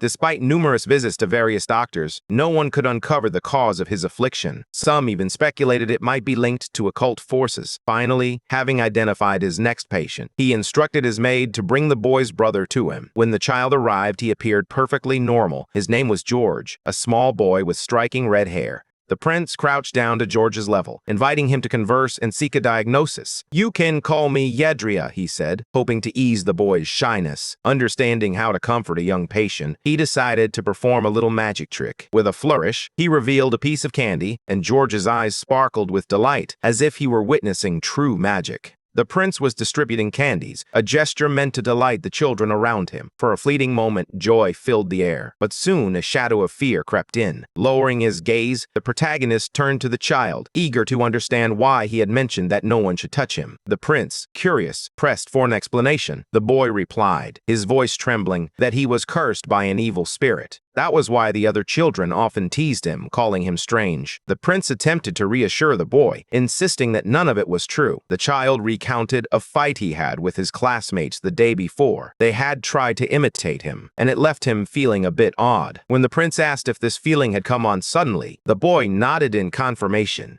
He also mentioned experiencing strange sensations that seemed to come out of nowhere. His body would tremble and he would feel numb. At times, he would find himself collapsing to the ground, the sky appearing to drift farther away. He reported hearing odd sounds, and when he finally regained consciousness, he discovered he couldn't get up. After listening to the boy's account, the prince embraced him, conveying his understanding without the need for words. He claimed to be very brave, and the child's eyes began to well with tears. It was the first time someone had shown him affection, rather than shying away. Fearing he was cursed by evil spirits, the prince embraced him, hoping to awaken his pulse-reading ability. In search of a diagnosis, the doctor discovered irregular brain waves accompanied by convulsive symptoms. After conducting a thorough scan, he identified the boy's condition as epilepsy. Typically, this diagnosis wouldn't pose significant issues, but in this case, the brain waves were spiraling out of control for reasons that remained a mystery. This instability could lead to seizures affecting the entire body. To comfort the child, the prince gently reassured him, saying that even if he were possessed by a demon, there was nothing wrong with him. The protagonist felt fortunate to have learned about the child's epilepsy, but he knew that uncovering its cause would be a challenge. Suddenly, the child began to seize in front of the prince, shaking and drooling uncontrollably. Now the protagonist faced the aftermath of the seizure. Everyone around him sensed that something was amiss with the child, their worry palpable in the air. Yet, Demian, undeterred, grasped his sword and warned the prince to keep his distance. The protagonist, however, remained resolute. He understood that this situation was not the work of evil spirits. With determination, he implored the man to cease his actions, insisting that there was nothing truly wrong. He insisted it was merely a disease, that he was just unwell. The child needed care and protection, as he was clearly suffering. In a hurry, they brought a pillow, which he gently placed under the child to ease his discomfort. Noticing the child drooling and convulsing, Garden asked if he could wipe his mouth with a towel. The prince quickly interjected, explaining that the child wasn't drooling. Rather, the muscles in his mouth were spasming. He warned that if things took a turn for the worse, the child might accidentally bite the towel. In that moment, there was little left to do but assist once the seizure subsided. Yet, the prince couldn't shake the feeling that a light was emanating from the child. He sensed the flow of mana surrounding them, and an idea sparked in his mind. With his keen sensitivity to mana, he realized he could employ the core technique. Confident in his abilities, the prince placed his hand on the child, tapping into his own core to uncover the source of the epilepsy. It felt as though he was delving deep into the very essence of the affliction. However, he knew he had to concentrate. Opportunities like this were rare. Time was of the essence, and he needed to identify the cause swiftly.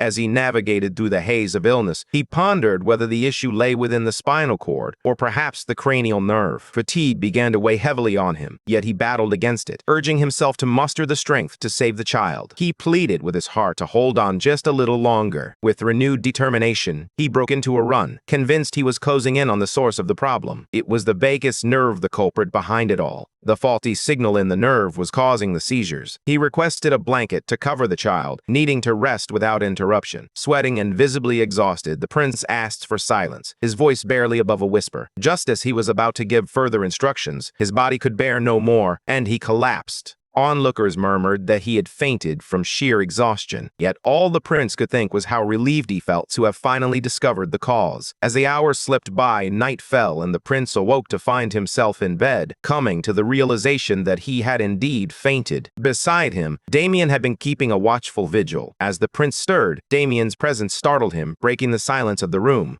He asked how long he had been asleep. It turned out he had slept until midday, yet his concern for the child lingered. He was informed that the child had taken a long time to wake up, which the prince considered normal given the exhaustion they both felt. Despite his own weakness, he managed to stand up. A wave of happiness washed over him. What he saw before him was far more reassuring than any scan or X-ray could ever provide. With his newfound knowledge, he could finally address the vagus nerve, and there was only one effective treatment: stimulation of the nerve itself. The gladiator felt a twinge of concern for the prince, who was preparing to leave in the dead of night. Yet the prince had never felt more fulfilled. He was on the brink of truly healing someone. With a satisfied smile, he turned to the gladiator and declared, "I'm about to be struck by lightning." With that, he made his way out of the castle, catching the guards off guard as they spotted the prince alongside his trusted bodyguard. Initially taken aback, the guards quickly regained their composure when the prince expressed his gratitude for their hard work and requested to be escorted to Mr. Zenith's room. Without hesitation, they complied. The guards swiftly followed their orders, escorting the prince and his elite bodyguard through the darkened halls. They roused the lord from his slumber in the dead of night, startling him as he blinked into the dim light. Zenith, the palace mage, was absent-mindedly stroking his hair, a gesture of calm amidst the chaos. The prince quickly apologized for the unexpected intrusion, his urgency palpable. "I'm sorry to disturb you, but I need your help immediately. I couldn't wait." He needed to be struck by lightning. The mage stared at him incredulously, initially believing the prince was joking. Just the day before, someone had delivered a report, as was customary, and the emperor had expressed his concern about his son's peculiar behavior. He was increasingly worried about the strange things his son was getting into. That's why he sought a favor from the mage. Recalling his conversation with the king, the prince was practically trembling with urgency. He craved the sensation of lightning coursing through him. The mage stared at him in disbelief, convinced the prince had lost his mind. There was no turning back now. Upset, he questioned why the prince would make such a request. The prince replied that it was merely to maintain a steady stream of lightning for 3 hours without interruption. The mage, however, cautioned him that lightning magic was inherently unpredictable and destructive, as it was a force of nature. Still, the prince remained unconvinced, likening his request to asking someone to drive at a constant speed of 30 kilometers per hour for 3 straight hours.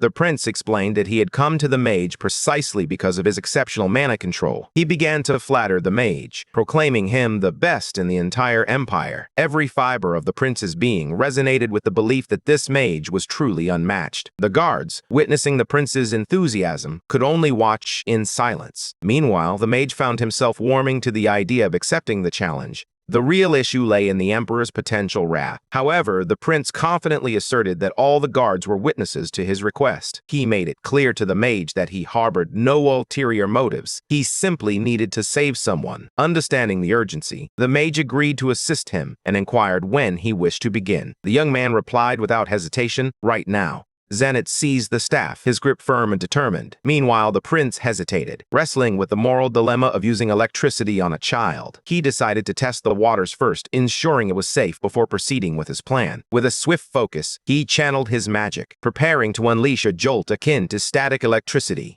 Despite his discomfort, the prince couldn't help but be impressed by the palace magician's prowess. Now, it was his turn to act. He needed to absorb the electric currents and transform them into electrodes, which would allow him to introduce electrical signals to treat the child's illness. As he focused, he felt himself becoming one with the electric movements around him. Thanks to the Azeron core technique, even the prince believed he had acquired a stolen ability. He quickly grasped the situation and asked the mage to halt his actions. "Is it because you feel pain?" he inquired, adding, "If it's your doing, I could endure this all day." After that session, everyone made their way to the room where the child was resting. Among them was the red-haired mage, George's sister, who stood out in the crowd. No one understood the reason for the gathering, but now the prince sat regally in a chair while the child perched nervously on the edge of the bed, flanked by the mage and other witnesses. The prince smiled reassuringly at the boy, promising he would not lie. The medicine was bitter and the treatment would be painful. When the child asked if it would hurt a lot, the prince replied, "It will feel like a pinch." He held up a needle, adding, "It might look scary, but it's not as bad as it seems."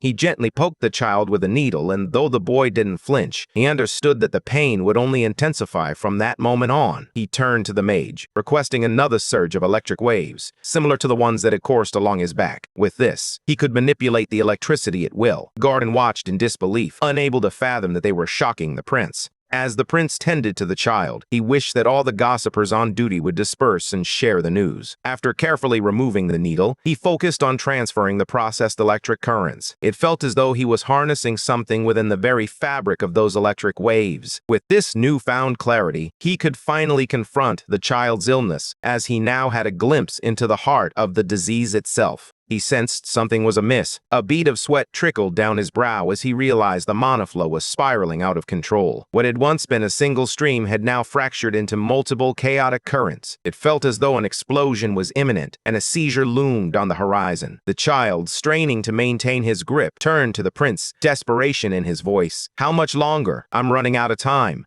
He had no more than 3 minutes, and the prince was acutely aware of this. He needed to act faster than the seizures, as in the worst-case scenario, he had only 1 minute left. The mana flow was spreading rapidly, and he had to introduce the opposite signal into the electrode. This was a dire situation. He simply didn't have enough time. He worried that if a seizure struck while he was treating the patient, it would fuel harmful rumors about him. A sick person like him couldn't afford to be negligent. This was his only chance. With urgency in his voice, the prince implored the mage to triple the power of the ray magic. The mage hesitated, fully aware of the potential consequences that could arise from such a drastic increase. Yet the prince's desperation was palpable. "I must warn you, this will hurt," the mage cautioned, concern etched on his face. But the prince, undeterred by the warning, simply nodded, his resolve unshaken. With a resigned sigh, the mage acquiesced to the prince's command, preparing to unleash a force far beyond their current capabilities. The prince's face was nearly crimson with pain, but surrender was not an option. Only 10 seconds remained until the seizure struck. He needed to absorb more mana and process it swiftly. Spotting the carotid, he leaped into action, applying electrodes with precision. Using electric tape, he worked diligently to seal the areas where the mana flow was leaking, determined to stabilize himself before time ran out.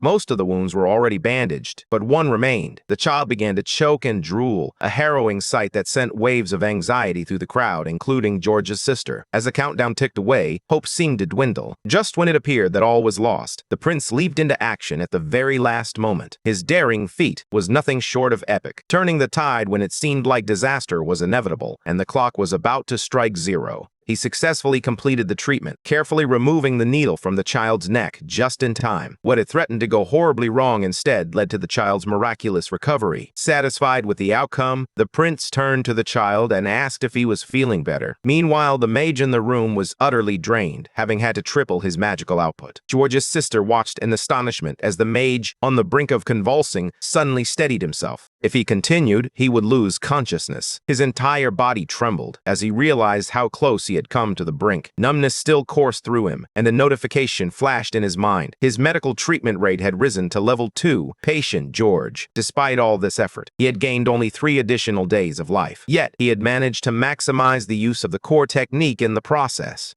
He had surpassed his own limits. As he reviewed his stats, a sense of satisfaction washed over him. His core technique had leveled up, enhancing his amplification. But then, he felt a surge from his liver, an organ infused with wood energy. It ignited with a fervor, demanding that they gather their belongings immediately, as it was ready to unleash its newfound power. The liver had arrived and the party was officially underway. Some organs were taken aback by the presence of a newcomer. The intestine, shedding its blouse and reveling in the excitement, felt a sense of satisfaction. But now, it was the liver's moment to shine. With a confident stance, it confronted the intestine, proving its superiority by delivering a sharp slap to the red-headed organ, firmly putting it in its place. The liver made it clear that it wouldn't be joining the ranks of novice organs unless the entire body was ready to draw. With that declaration, it granted the user an impressive 300 HP. The lungs, heart, and large intestine soon joined in, contributing an additional 500 HP. As the liver's party began to take shape, the user received another boost of 300 HP, bringing the total to a remarkable 1,300 HP. The prince felt a surge of satisfaction, pleased to welcome another internal organ into the fold.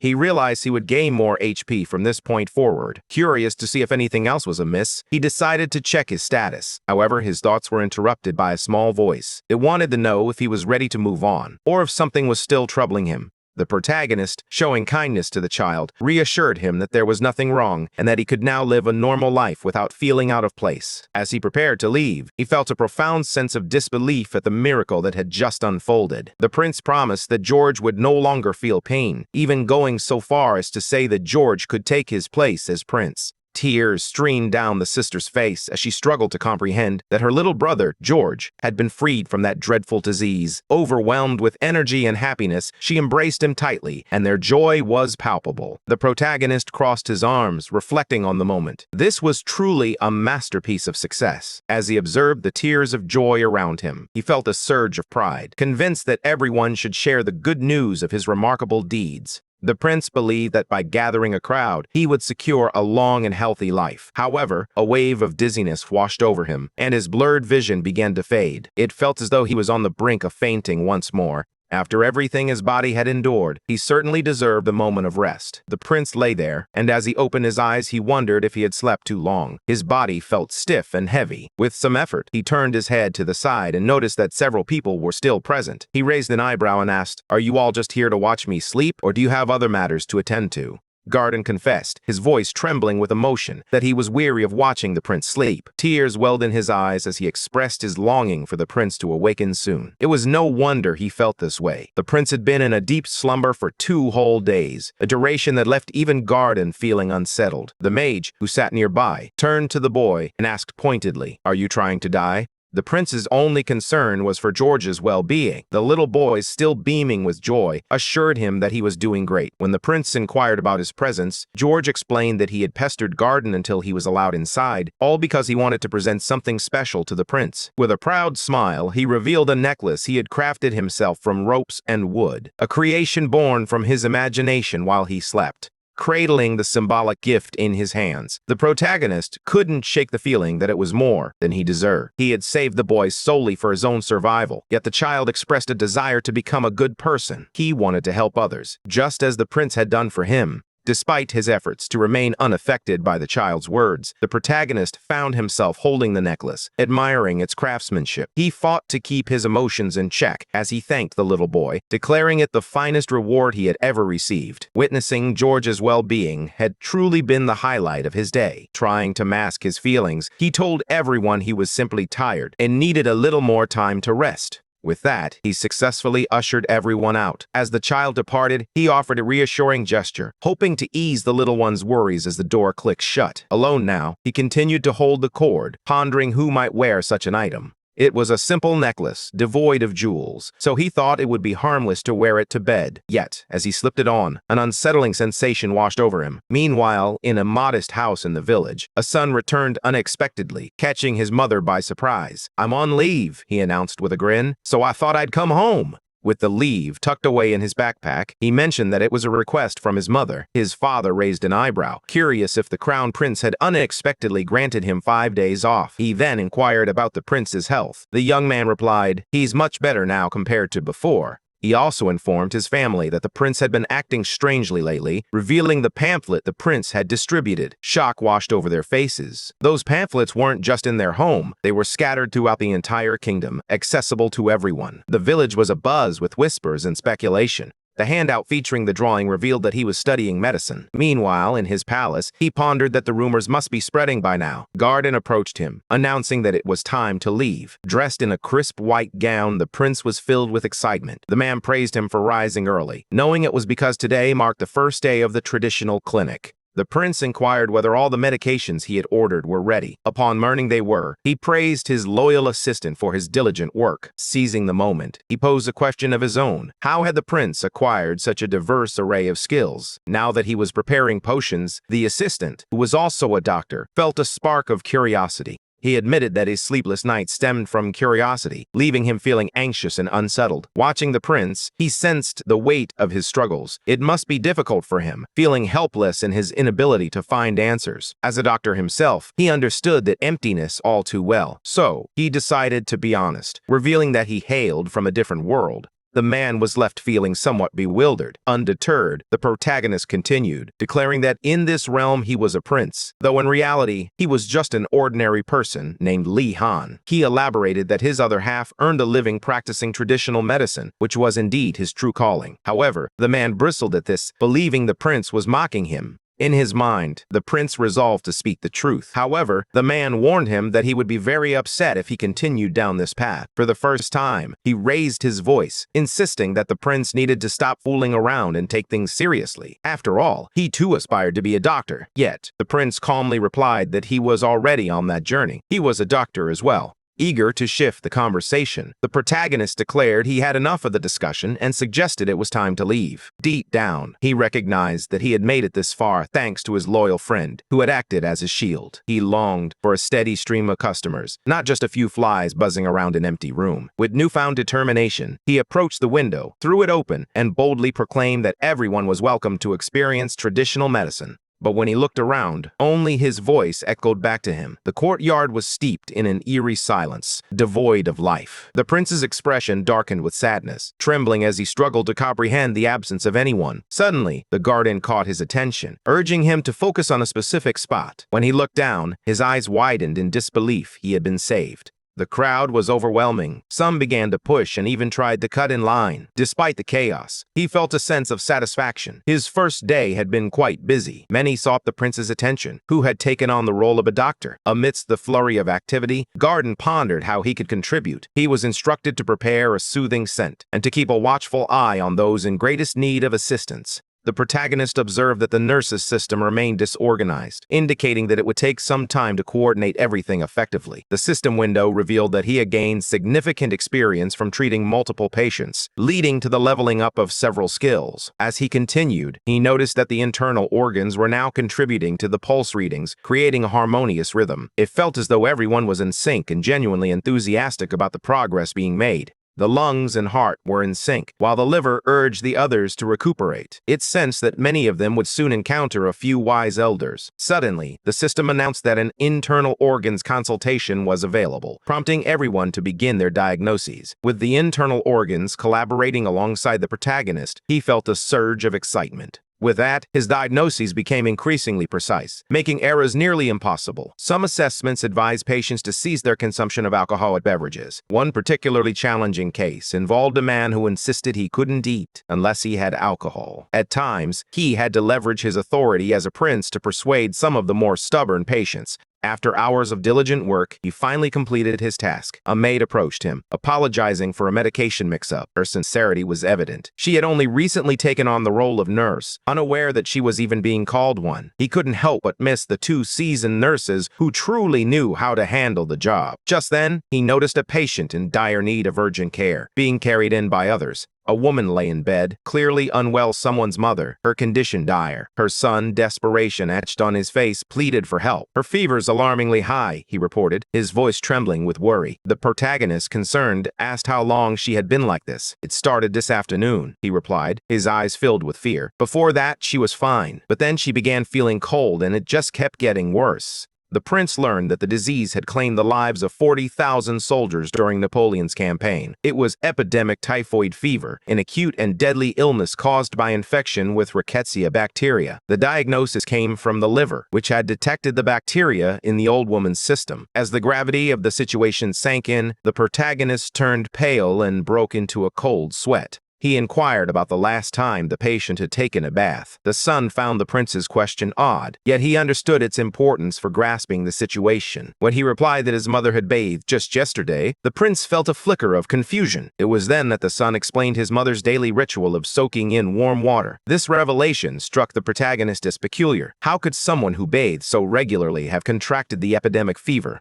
He then inquired about the house, particularly the condition of the bed, which was always kept clean and tidy. He wanted to know if there was any chance of lice or fleas. Additionally, he asked if she had recently been in a location where she might have come into contact with these pesky parasites. That's when the son remembered that, 15 days ago, she had likely traveled by carriage. When it broke down, she spent the night at a farmer's house where the couple kindly offered her their bed. Suddenly, everything began to click for the protagonist. It had been 15 days, and now she was running a fever. The symptoms aligned perfectly with the epidemic fever. The prince explained that it was in that very place where she had contracted the illness. He revealed that the woman was suffering from this severe fever, and her advanced age only compounded the seriousness of her condition. As a doctor, he understood the grave risks involved. She could easily develop pneumonia or even face necrosis in parts of her body. He called for everyone's attention, determined that they listen closely to his instructions. The nurses were to carefully remove the woman's clothing and wash her body with clean towels soaked in hot water. Only after that should they dress her in fresh garments. He also insisted that they burn the bed linen she had been using. Once the task was complete, everyone was to bathe and dispose of the clothes they had been wearing.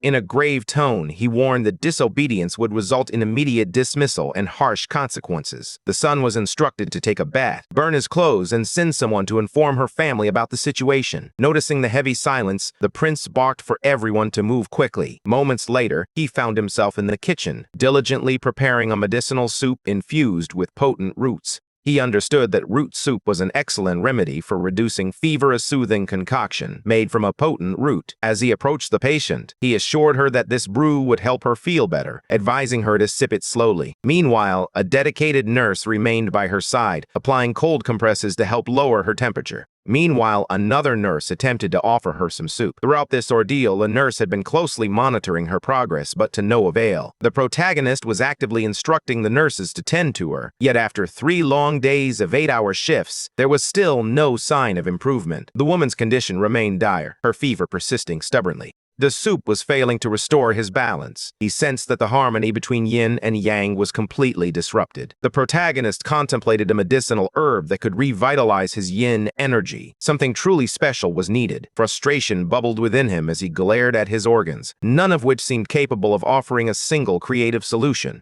Neither of them could think of a solution in that moment, so he requested Mr. Garton to prepare a carriage. He was alluding to the palace's secret vault, a hidden chamber filled with rare treasures and artifacts. While he couldn't be certain, he believed that their best chance of finding the elusive herb lay within those walls. Yet access to the vault was strictly reserved for the emperor alone. As the crown prince, he believed that if he sought his father's help, the emperor might be inclined to assist him. When he finally stood before the emperor, their conversation began, as it always did. However, the weight of his father's presence quickly became overwhelming. Sensing the tension, he decided to cut through the formality and got straight to the point, explaining the true reason for his visit. He sought permission to access the secret safe, but the emperor wasted no time in questioning his motives. Taking a deep breath, the prince began to explain. He informed his father that he had established a clinic, yet the emperor was curious about how this connected to the safe. The young man clarified that he was in need of a rare ingredient. The emperor, however, remained skeptical of his son's honesty, suspecting he might have ulterior motives. His thoughts drifted in another direction. Deep down, he felt a sense of pride that his son had come to him for guidance. The protagonist sensed the emperor's self-satisfaction, but the prince knew he couldn't afford to linger on such sentiments. The matter at hand was far too serious. A patient's life hung in the balance, yet the emperor was more concerned with how to validate the diagnosis. It was hard for him to accept, especially since the son had been ill for quite some time and lacked formal education. Frustrated, the emperor lashed out, questioning whether the son was truly capable of caring for his patient. In that moment, everything clicked for the protagonist. The father sought to test him. If it meant saving the patient, he was willing to play along, provided it was swift. The emperor, ever direct, agreed without hesitation. The test would be simple. The captain of the Royal Knights, Roberto, had recently fallen ill. If the prince could accurately diagnose the soldier's condition, he would gain access to the safe. Without hesitation, he took the soldier's pulse, intent on uncovering the truth. The emperor observed in disbelief, convinced it was impossible for the prince to discern anything. After all, only 3 individuals were privy to the captain's true condition: himself, the captain's wife, and the emperor. Without missing a beat, the young prince declared that the soldier's ailment was merely baldness. This unexpected diagnosis left both the patient and the emperor utterly speechless. After all, baldness seemed an unlikely affliction for a man with a full head of hair. The emperor, still trying to make sense of it all, challenged the prince, asking how someone so hirsute could possibly be suffering from baldness. In a swift motion, the prince, his innocent expression unwavering, yanked a sizable wig from the soldier's head, leaving the man exposed and in tears. The captain seethed internally, cursing everyone for the humiliation of that moment. Now, the emperor had no grounds to contest his son's actions. He couldn't help but feel a surge of admiration for the prince. Meanwhile, the soldier remained inconsolable, his sorrow palpable. The protagonist summoned Damien to accompany him to the secret safe. The ex-gladiator's only curiosity was whether it had been difficult to remove the soldier's wig. Upon arriving at the palace's hidden vault, they were taken aback by what they found. Meanwhile, the emperor was doing his best to comfort his loyal squire. As the guards at the safe spotted the prince, they immediately knelt, pledging their loyalty to him. He would need to obtain a special pass to gain entry essentially an access key. Without it, the magic of the safe would activate against him. Additionally, he had to be mindful of the time limit. Exceeding it would result in automatic elimination. He was told he could stay in the safe until dawn, but the news sent a chill down his spine. He only had a few hours left. Summoning his loyal squire, he shouted for him to hurry. As the prince dashed out, the guards called out for him to stop. Faced with 3 exits, a moderate, an advanced, and a basic one, he suddenly realized his mistake and quickly offered an apology. Perhaps he had acted impulsively. The emperor had granted him access only to the basic area and permitted him to take just 1 item. The prince felt crushed upon hearing this. Meanwhile, the emperor, believing his son was merely complaining, grew increasingly frustrated. No matter how hard the prince tried to reason with him, there was no changing the emperor's mind. He was incredibly stubborn and soon recognized that the son was utterly shameless. Shaking his head, the prince left, fully aware that the emperor would never yield and uncertain if he truly wanted to help. From that moment on, he resolved to rely on himself, only seeking the emperor's assistance in cases of extreme urgency. For now, he could only access the basic area, as entry to the other zones was strictly denied. Upon entering, he was struck by the sheer number of items surrounding him, realizing that he would have to pull an all-nighter. Soon, the hard glass began counting down the time. He turned to Danian, urgency in his voice, insisting they needed to find the right item quickly. But the lad was at a loss for how they would accomplish that. The prince clarified that they were searching for something called a reagent or a magical orb infused with the essence of ice. If they discovered something similar, they needed to mark the location for later investigation. They decided to split up to cover a larger area. As the timer on the hard glass steadily ticked down, the prince rushed to find the item. In the end, time was not on his side. There was so much to see, yet so little time to examine it all. After some time had passed since their last meeting, the prince inquired if Danian had recorded the information as requested. Danian simply handed him a piece of paper. However, the prince quickly realized he couldn't decipher what was written. They searched diligently, but it seemed the elusive item remained out of reach. However, a detail that caught the prince's attention was noted by Danian. Intrigued, he decided to investigate further. At first glance, it appeared to be an old campaign for a bar, but the core at the center of the piece shifted the mana, manifesting an ice shield. As he touched it, he felt its coolness intensify when mana was infused into it. An ice shield began to take shape around him. He quickly realized that the mana required to activate it was minimal. It brought back memories of the icy baths he used to take to swiftly cure his hangovers. Before long, he had mastered the item, wielding it with ease. The shield was large, yet surprisingly light and chillingly cold. He felt a surge of joy, knowing he could finally help the ailing woman. Turning to his esteemed friend, he mentioned that he would require additional assistance. Without hesitation, Danian stepped forward, eager to lend a hand. Yet, the prince insisted they would discuss it later. First, he needed to regain his bonus HP. As the prince departed, the guard inquired about the item he had chosen. He initially believed it was a longsword, but the prince quickly reprimanded him for assuming he would choose a weapon. With a theatrical flair, the prince expressed his disappointment. Meanwhile, he was surrounded by an array of items he had collected. Eduardo then cautioned him that he couldn't keep everything he had gathered. Elsewhere, Garden was stirred awake by the sound of voices. Peering out the window, he spotted 2 figures engaged in a heated argument. A smile crept across his face as he realized the prince had returned. Moreover, he was delighted to see that he and Damien had been getting along well lately. Initially, Garden had perceived Damien as a tough and resilient individual. The former gladiator had become a steadfast protector for the prince. Given that the young royal had been ill for most of his life, it was heartening to witness the bond he had formed with Damien. Garden felt a deep sense of trust in entrusting the prince's safety to this man, as their friendship appeared to be both genuine and strong.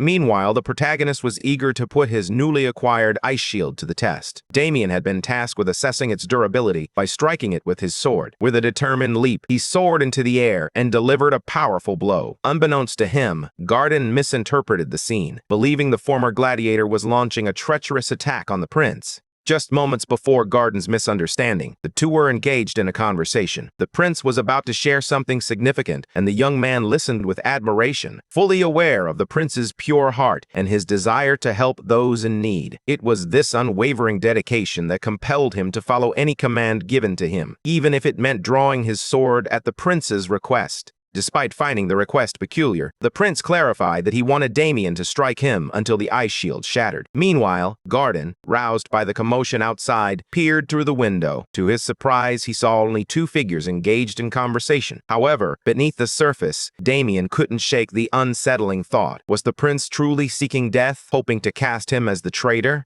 Initially, the prince insisted that it wasn't as it seemed. He wanted everyone to think better of him. Yet he was asking for a favor. He simply needed someone to strike him until the shield shattered. Having read the inscriptions on that shield, he knew that even attempting to slam it against the ground would be futile. Therefore, the prince had to hold it at a specific height, hoping that to maintain the shield's integrity, he would need to channel his mana. The young man hesitated before asking the prince if he truly wanted him to replicate the shield without causing any harm. At that moment, the protagonist realized the young man had some sense after all. However, a nagging worry crept in. Could this be a betrayal? The thought of losing his steady job and falling into poverty weighed heavily on his mind. To safeguard his interests, he decided he would request a financial bonus each time he was tasked with copying the shield. After all, that was the first rule of salary negotiation. The prince realized that the young man wasn't concerned about striking him. He simply didn't want to do it without compensation. Placing a hand on his chest, Damien informed the prince that he was his benefactor and appreciated his methods. However, his situation was different. While the prince acted out of goodwill, Damien insisted that he preferred to be paid for his services. The prince reflected on his sorrowful childhood, a time marked by the absence of money and the hardships it brought. He had endured the loss of his mother, received a curse mark, and faced countless battles. Even in the original tale, his life was steeped in misery. Yet, despite all this, he accepted his fate. With a bittersweet smile, he embraced his companion, acknowledging his own shamelessness, but vowed that he would be repaid for his struggles. They agreed that he would receive a day's wage for each hit, motivating the young man to strike as often as necessary. As he held the shield, the young man readied himself for the attack, but he couldn't help but continue discussing payment. With determination, he focused on his best shot and hurled it with all his strength at the prince. Just then, a teapot and two cups soared into the air, adding an unexpected twist to the moment. Garden could hardly believe his eyes. The prince had been betrayed by someone he considered a friend. The shock was too much for the old man, who nearly collapsed from disappointment. Meanwhile, the young man continued to replicate the barrier the prince was maintaining, adjusting his strikes with each shift in strength. In the heat of battle, the prince found it increasingly difficult to maintain his composure. By the second strike, dread had already begun to creep in before the blow even landed. With a calculated force, he struck again, pushing the protagonist to the brink as he struggled to hold his shield steady. Yet, despite the intensity of the assault, the shield held firm. Another strike would be necessary to break through. The prince trembled under the strain of holding the shield. He questioned whether the young man was feigning weakness to earn more money. In response, the young man declared he would attack with full seriousness this time. With remarkable speed, he launched a powerful strike, shattering the shield. The prince couldn't help but feel a surge of joy at the display of strength. He raised his arms high, brimming with joy. All he needed now was to collect some ice fragments. Spotting Garden lying on the ground, he couldn't help but wonder why he was sleeping outside. With all the ingredients gathered, he was ready to create an extraordinary tonic soup. All that remained was to add the ice fragment, and then everything would be complete. He needed to place that in the circle. As the status window opened, he was notified that his experience had significantly increased. He had unlocked a new ability and obtained the ice tonic he had requested. Now he also had someone to verify whether his ingredients were correct. The heart would handle that. Without hesitation, he accepted the first time. With skills like that, he no longer needed to personally test the medicines. He felt a sense of satisfaction. He could save his patient. As he prepared to deliver the soup to the lady, her son watched with a hopeful expression. The prince inquired about the patient's condition, and the boy replied, "She's not doing very well." The protagonist observed that the patient's energy had waned even further. The outcome now rested solely on the medicine. He needed it to take effect. Gently, he urged the madam to drink the potion. Though it was bitter, he reassured her that it would ultimately be beneficial. To prepare her drink, he engaged in light conversation with her son, then dedicated the night to caring for the lady, personally observing her condition and preparing more soup. As 10 days passed, no one could believe the transformation unfolding before them. He was not only making medicines, but also administering them himself to the patient. Everyone noticed that he had become a completely different person. Gardain, as always, felt a swell of emotion at the thought of the prince growing up to become such a kind-hearted individual. Many of the servants shared this sentiment, believing the prince to be genuinely good, unaware of the personal gains he reaped from it. The protagonist had endured this perception for far too long, but his patience was wearing thin. He had been striving for the sake of a reward, and now the status window confirmed that his unwavering dedication to the well-being of the prince was setting a powerful example. He had honed his skills and earned a prestigious title, one that now drew the songs of angels in his honor. This title came with a remarkable bonus effect, amplifying his skills by 1.5 times. As a result, he gained an additional 8 days, bringing his total to an impressive 146 days. While he knew this was a significant achievement, exhaustion weighed heavily on him, leaving little energy for celebration. Still, he couldn't help but marvel at the prospect of such a substantial life bonus. He enjoyed the respect, praise, and applause of many. Now, as he rode in a carriage, reflecting on life after successfully curing his patient, the prince felt a weight on his shoulders. This time, managing such a challenging case had been a solitary struggle. He knew he needed to find qualified nurses as soon as he reached his destination. The woman, grateful for her life and the kindness of the protagonist, thanked him for saving her and bringing her home. He smiled, reflecting on the benefits he had gained from the experience. Knowing that the organs he had collected had granted him a boost of 150 HP, he reassured her, saying, "You don't need to repay me. Just seeing you recovered is reward enough." Everyone was moved by the prince's kindness, always giving without expecting anything in return. As they prepared to say their goodbyes, the prince asked them to wait a moment. He wanted to speak with one of them. The younger man felt a twinge of curiosity, wondering if the prince had a request. As he turned to face the prince, he remarked that this was how their conversation should begin. The man settled in front of the cart, and the prince remained silent. Just when it appeared he might speak, he suddenly confessed to feeling immense pain. It seemed as though he were pretending to be afflicted. He lamented how he had devoted countless days to caring for her, only to now appear so weakened. Having not taken a single day off to rest, the man felt a growing concern for the prince. He expressed his desire to compensate him, but was at a loss for how to do so. Just then, the prince reassured him, stating that he did not charge for the treatments. Despite this, the man remained insistent, eager to repay the kindness in some way. The prince smiled, genuinely touched, and found it hard to believe the man's unwavering gratitude. He then mentioned that he could accept something from him. Since he wasn't his patient, the man agreed. The protagonist noted that he had heard the man was an artist, and he wanted him to collaborate on a project. A few days later, in the bustling border square, it seemed everyone was buzzing about something. The crown prince was on the lookout for employees. Word quickly spread at the fair that he was seeking help, and those who had been unemployed for 5 years seized the opportunity to collect on 2 months' worth of overdue rent.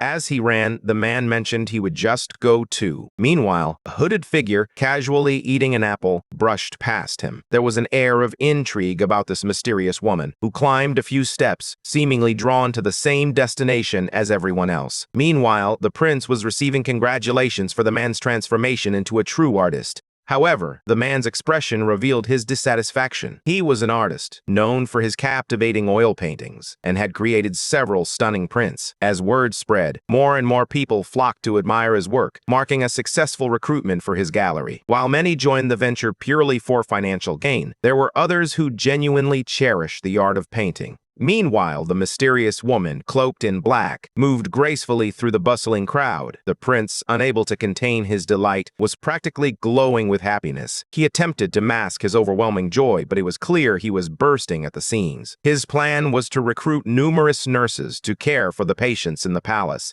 and the thought of it filled him with an exhilarating sense of purpose. He was eager for his life to flourish, and the prospect of a swift increase in his fortunes only added to his radiant demeanor. Damien found the prince utterly unbelievable, yet the generous pay made him willing to accept the bizarre circumstances. 7 days had passed since the initial euphoria, and now they were on the brink of the first selection test. The prince had arranged for someone to publicly announce the results. The individual announced that the results would be revealed the following week, exuding enthusiasm as they prepared to share the news. This was precisely how the prince had envisioned the proceedings. However, many in the crowd felt that the man had been droning on about the competition for days. Fatigue hung in the air, yet they were still required to divide into 5 groups of 50 for the upcoming test. They would all begin from a single point, racing as fast as they could toward the main building. Only those from each group who arrived first would be interviewed. The looming question was, what would happen to the 40? The harsh reality was that they would be disqualified. As the first group took off, they sprinted with desperation. No one wanted to find themselves among the 40 who would be left behind. Meanwhile, the prince observed quietly as Garden stepped in to assist. He raised his arm in front of the 10th contestant, declaring them disqualified. The remaining 9, though exhausted and coughing, had proven themselves to be among the best, but there was no time to rest. The second test was about to begin. Contestants were presented with a selection of containers filled with various ingredients. They needed to determine which of the 6 medicinal ingredients on the table had been compromised by improper storage. Each of them employed their own methods, sniffing, licking, and touching the herbs in search of clues. Meanwhile, the mysterious hooded woman observed quietly, her presence exuding an air of intrigue. In an instant, she was standing beside them, intently examining the herbs, as if she held the key to their mystery. She lay on the ground, drawing the gaze of everyone around her, yet no one spoke up. They watched as the young woman fell, but not a single person stepped forward to help, fearing it might jeopardize their chances in the competition. Most believed the test took precedence over all else, while the prince remained a silent observer. Eventually, he turned to Garden and quietly requested that the test be brought to an end. It was reassuring to see how focused the successful candidates were, as they would be informed of their results in just 2 days. Yet, even after the test concluded, no one seemed to notice the figure lying on the ground. The prince, glancing at the young man sprawled out, remarked that it was time for him to get up. Beneath that hood, concealing his true identity, lay Damien. He had successfully deceived everyone present, but the prince couldn't shake his worry. He felt his performance had gone too far. Pretending to faint himself, he remarked that this was how they should have acted. Meanwhile, Garden was already in tears, overwhelmed by the authenticity of the prince's act. The most humiliating moment of that performance was the realization that he could see beyond the candidates, and everyone had fallen short. It became clear that quality mattered more than anything else. They pressed on with the acting, using others as stand-ins in Group 2, but no one passed. The same fate awaited Group 3, and Group 4 also saw no successes. The prince felt a growing sense of desperation as he realized that none of those around him cared for someone in distress. More candidates were yet to arrive, but he was at a loss for what to do. As he wrestled with his thoughts, he suddenly overheard a guard engaged in a heated argument with someone eager to take the test. The prince watched as the guard insisted that the individual before him was not human, while the person fervently fought to prove otherwise. Intrigued, the prince wondered why the guard was blocking someone from entering, especially when there were so few candidates available. Rolling up his sleeves, he resolved to intervene personally, determined to settle the matter himself regardless of the individual's true nature. Despite his initial surprise, Daniel quickly recognized that she was a werewolf, though oddly enough, she didn't have a tail. He realized he only overlooked this detail because of the trousers she wore, but there was no denying her true nature. Daniel mused that even Chris, if he were to encounter a werewolf in the midst of a transformation, might find the experience a bit unsettling. Their strength was astonishingly inhuman, complemented by a sense of smell as keen as a dog's. The prince's eyes sparkled with excitement. This was the perfect fit for a nurse in a traditional medicine clinic. Although the bodyguard felt his concerns were unwarranted, the young woman stood her ground, asserting her rights as a servant protected by the Empire's laws. As she growled and ground her teeth, accusing the guard of discrimination, he flatly denied it. Yet it was clear he was doing everything in his power to provoke her. Just then, the prince arrived, stepping in to reprimand the guard. He made it clear that the recruitment notice for nurses stated that anyone could apply, as long as they resided in the capital. He asked what if she lived in the capital, his voice tinged with anger as he insisted that she owed no apology to him, but rather to the woman who had disrespected her. In a surprising turn, the prince himself offered an apology for the soldier's behavior. The young woman introduced herself as Annis, and when he confirmed her genuine desire to participate in the nurse recruitment test, she nodded affirmatively. With a gleam of excitement in his eyes, he announced that he would conduct an immediate test for her. Observing her closely, he speculated that her werewolf heritage might grant her remarkable resilience. To put that to the test, he challenged her to a race against one of the soldiers. If she emerged victorious, he would deem her worthy of passing the first trial. The course stretched about 400 meters to the spring, and the first to reach it and return would claim victory. The girl was filled with energy as she shed her cloak, determined to give it her all. Noticing the guard's lack of initiative, the prince sternly commanded him to prepare for the challenge ahead. In response, the guard stripped down to his shorts for greater agility, ready to face her. However, the prince reprimanded him, insisting that he must win decisively. There could be no room for doubt. As both competitors prepared to begin, the prince raised his hand, signaling them to start. Determination shone in their eyes. Neither was willing to accept defeat. At the prince's shout, they took off like arrows. Each was eager to outpace the other. But the werewolf girl possessed an extraordinary speed that set her apart. She left the guard in her wake, leaving the prince astounded by her speed. Anis raced like the wind, drawing ever closer to victory. With a swift motion, she tagged the spring, sealing her triumph. Elated, she began her return to the prince. Meanwhile, the soldier was still struggling to reach the halfway point when their paths crossed. She glanced at him, dismissing him as too slow. Victory seemed assured, but just then, as he pushed himself harder, his vision began to blur and he twisted his ankle. Anis hit the ground and rolled over, her eyes widening as she witnessed the mishap unfold.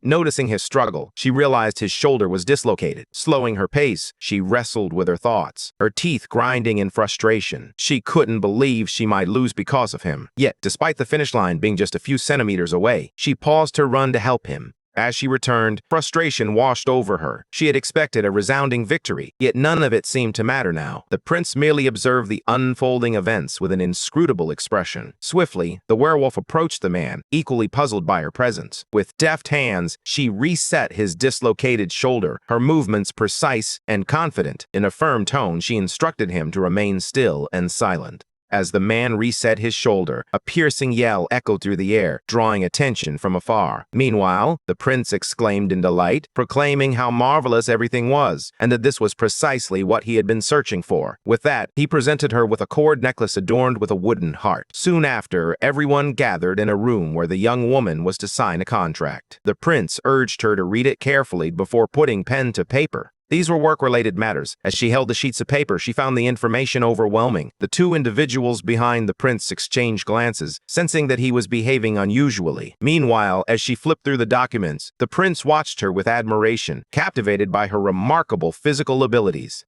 In terms of personality, she was flawless, but he sensed something deeper within her. As she carefully adjusted the soldier's arm, a gentle smile graced her lips. She understood it would sting a little, yet she pressed on with unwavering resolve. Despite her assistance, she knew the pain would be significant. With so many challenging patients to tend to, she remained hopeful that their next encounters would bring them joy. After leaving the papers on the table, he smiled and asked her what she thought of the contract. She replied that it was good but needed a few additional clauses. He was puzzled. To him, it seemed perfect. Still, he was eager to know what she had in mind. That's when she revealed that she was actually the chief of a tribe of about 50 people. He could hardly contain himself, practically drooling at the thought. Were there really another 50 people just like her? As this idea sank in, he rose to his feet, stretching and massaging his shoulders. "You should have told me that sooner," he said, already envisioning a horde of werewolf nurses. She added that they would also need to take the nursing test. Hearing this, a satisfied grin spread across his face. However, there was a pressing issue she needed his help to resolve. The tribe had been burdened with this since birth, and its emergence left him filled with uncertainty. He was eager to understand what it was. The tribe was facing numerous challenges in society, all stemming from this very problem, their tails. His eyes widened in surprise as she explained that the tails moved on their own. He didn't think it was a major issue, but he wanted to understand just how serious it was for them. The young woman, her expression heavy with sadness, lowered her head. For them, there was no escaping the truth. Their tails betrayed every thought and feeling, revealing their innermost emotions with each movement. And that was why they wore such wide pants to conceal it. The tail would wrap around the leg, but if it became too pleased, it could revert to its natural state. It was like a living organism, indifferent to the pain or emotions of its host. This tail was a muscle with its own set of rules. The prince then asked her if she had ever thought about cutting it off. The young woman confessed that without them, she struggled to walk straight. Living normally without them was simply impossible. To make matters more intriguing, they regrew in less than a month. As he listened, he couldn't help but picture it like a lizard's tail. But when he realized they were asking him to solve a nearly impossible problem, he felt a jolt of surprise. He believed that was the only way to win over the beloved werewolf nurses. Now, however, he found himself in a crisis, having never dealt with tails before. For the first time in ages, desperation washed over him. He was at a loss for how to tackle the situation, and all he could think to offer was a deal. He could become a guardian of the tribe. He explained that he would use his power and authority to support them. The girl appreciated the offer but quickly declined. She knew it wouldn't address the fundamental problem. If something were to happen to him or if he changed his mind, they would find themselves in the same predicament once again. She made it clear that she wasn't looking for a temporary fix. What she desired was something lasting. Taking a deep breath, the prince nodded in understanding. Shifting her position, she asked if that meant he had a plan in mind. He admitted honestly that he didn't, but he would begin searching for a solution right away. As she gazed at the prince, she recognized the sincerity in his eyes. It was clear to her that he wasn't the kind of person who relied solely on words to make things right. If he were, she would have been sorely disappointed. With a nod, she agreed to leave and wait for him. He then turned to the young werewolf, urging him to stay at the Psy Palace and not wander off. Once she exited the room, a heavy silence enveloped everyone, lingering in the air like an unspoken tension. The prince buried his face in his hands, disbelief washing over him. He couldn't afford to lose such valuable talents. They were essential to his plans. Where could he possibly find a package of 50 of the finest nurses? Frustrated, he collapsed onto the couch, rolling back and forth in a futile attempt to escape his thoughts. Answers eluded him, and the weight of the problem pressed heavily on his mind. After exhausting every possibility in the library, he found nothing. Garden, unable to bear the sight of the prince in such despair any longer, decided to intervene. He unleashed his shout ability, calling for his lordship. The sudden sound startled the protagonist so much that he nearly tumbled down the stairs. Regaining his composure, the man remarked that furrowing one's brows too much and accumulating stress could lead to illness. The prince declared that he would fall ill if he kept being scared like that. The man continued expressing concern about the potential wrinkles that might form if the prince persisted, warning that once they appeared, there would be no turning back. It would be best, he suggested, to stop furrowing his brows. A smile spread across the protagonist's face. He recognized their efforts to lift his spirits. Everything felt so clear that he was both embarrassed and grateful. Garden was truly a remarkable person, and the prince had no doubt about it. He shrugged, declaring that wrinkles didn't bother him at all. "I can just fill them with Botox," he said with a grin. "It's great for smoothing out those lines." As he shared this tidbit with his friend, a sudden realization washed over him. It was exactly what he needed. Botulinum toxin, the original name for Botox. Among all the toxins discovered by humanity that day, this one was among the most potent. The muscular tails of the werewolves twitched with a life of their own. He readied himself to target specific areas of those muscles for paralysis. With such a powerful toxin in hand, he informed Garden that he required Kuzman's venom. Having secured it in the secret vault, he instructed Garden to bring it to him. His excitement was palpable, a radiant glow illuminating his face. He decided it would be best to take it to Anissa's room as well. Later, in the young werewolf's room, Anisse was engaged in a set of push-ups to keep herself active. Suddenly, she heard a noise and turned her gaze toward the door. The men had arrived, and it was quite late. The prince gently pushed her back inside, declaring that he had a solution. He believed there were two crucial things to uncover. First, he needed to determine where the procedure should be applied. With that in mind, he placed his hands on her back, feeling the energy coursing through her. As he focused, he realized, just as he suspected, that her flow was unlike that of any human.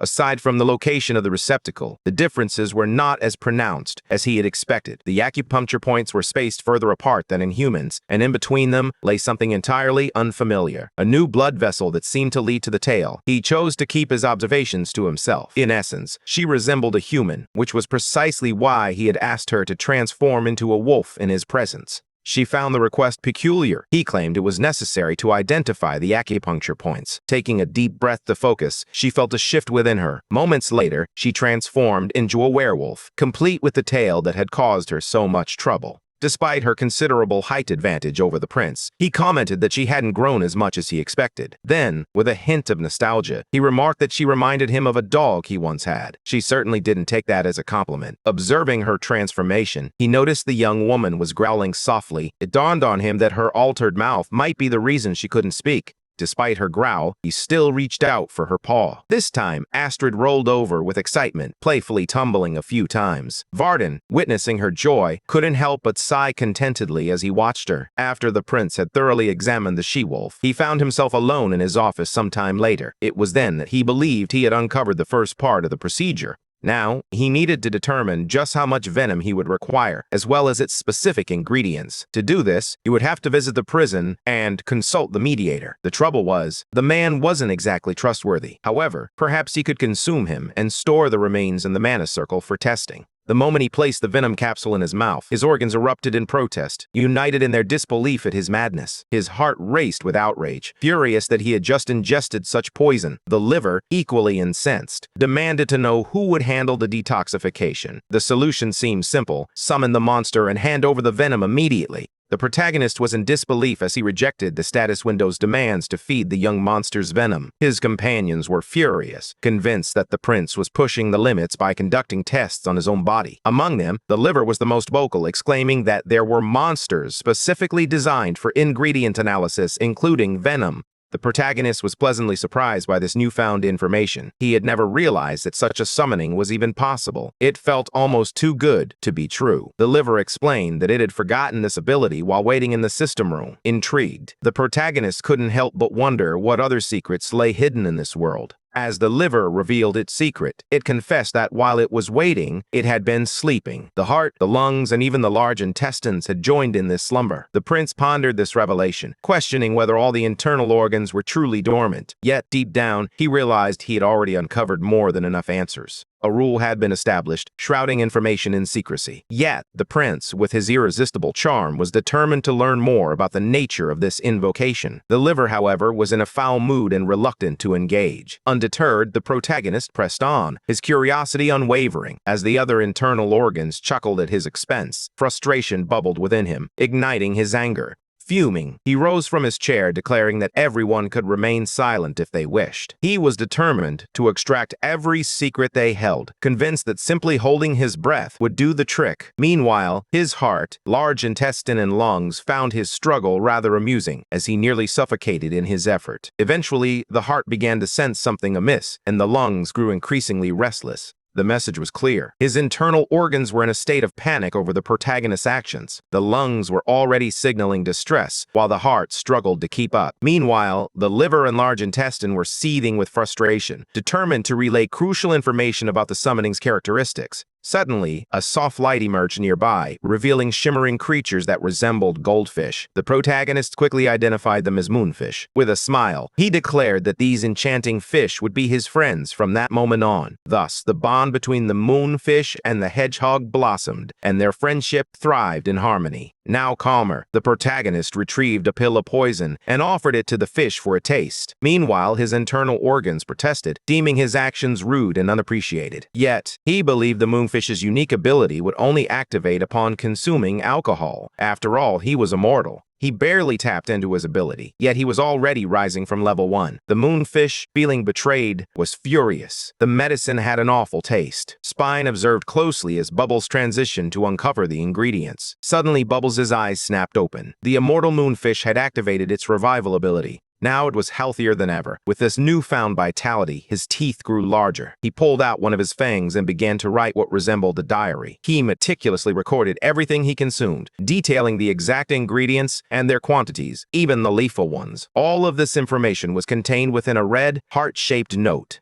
The prince had finally grasped all the nuances of his newfound abilities. With the power to manipulate potent poisons, he could gradually refine them into an exceptional Botox, all without fretting over the dosage. This would effectively numb Agnes's tail. To assist him, he summoned Mr. Garden, who as always appeared in the blink of an eye, leaving a memorable impression on the prince. This time, Garden was taken aback by yet another summoning. Once again, the prince was spinning a tale, claiming that the fish had sought him out during the night. The man before him chuckled nervously, careful not to reveal his skepticism about the prince's story. When asked why Garden wore such a smile, he replied that the young man reminded him of a real estate promoter. The prince recalled this individual, noting his reputation for having summoned 5 spirits. With a sense of pride, Pierre Garden declared himself the architect of the empire's foundations, basking in his popularity. However, Parinjo, the protagonist, had little interest in idle conversation. He simply wanted the man to bring Agnes to him without delay. As they strolled down the corridor, Pierre Garden walked alongside Agnes, who appeared lost in thought. She was acutely aware that the man beside her was the crown prince, yet she felt uncertain about her ability to navigate the complexities of his world. Sensing her unease, he smiled and gently pointed out her anxious demeanor. Agnes was taken aback by his observation.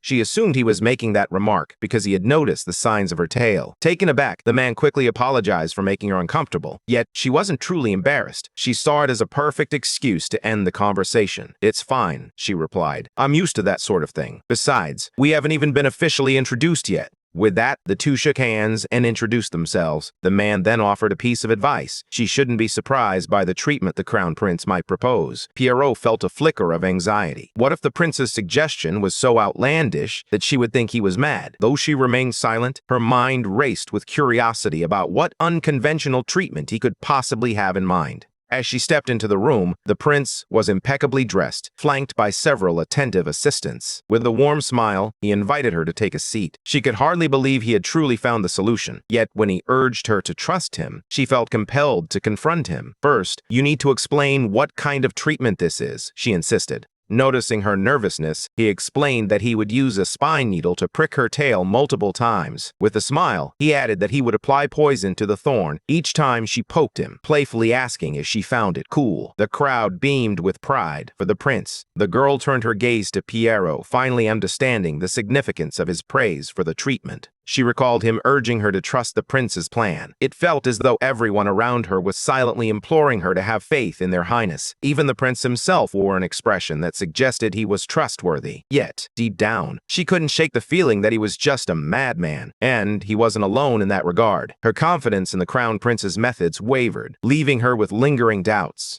Despite the uncertainty of the situation, she chose to trust the prince rather than continue down a questionable path. His insistence that she simply relax and have faith in him felt odd, and he didn't inspire much confidence. Yet, she was willing to take the risk. Perhaps he truly could deliver on his promises. She wouldn't have to endure any more suffering because of the tales, so despite the risks, it was a chance worth taking. Resolute about the treatment, she declared she would do whatever it took. The prince positioned his fingers and announced, "It's showtime." Swiftly, the nurses retrieved a white fabric to drape over the girl, carefully removing one of her clothing items before covering her with the soft cloth. The fabric had a designated spot for the tail to protrude. Meanwhile, the prince was preparing to start the procedures. Even the simple act of him washing his hands was enough to send his underlings into a frenzy. In a moment of seriousness, he used the cord to transmit the necessary waves, allowing her to pinpoint the exact location. Acupuncture points have been recognized for thousands of years, steeped in a wealth of knowledge and experience. Even with modern equipment, many could not perceive these points until they were truly believed to exist, though invisible to the eye. But now, they were all laid bare, ready to be explored. The first step would involve a point that would penetrate 1.5 centimeters deep.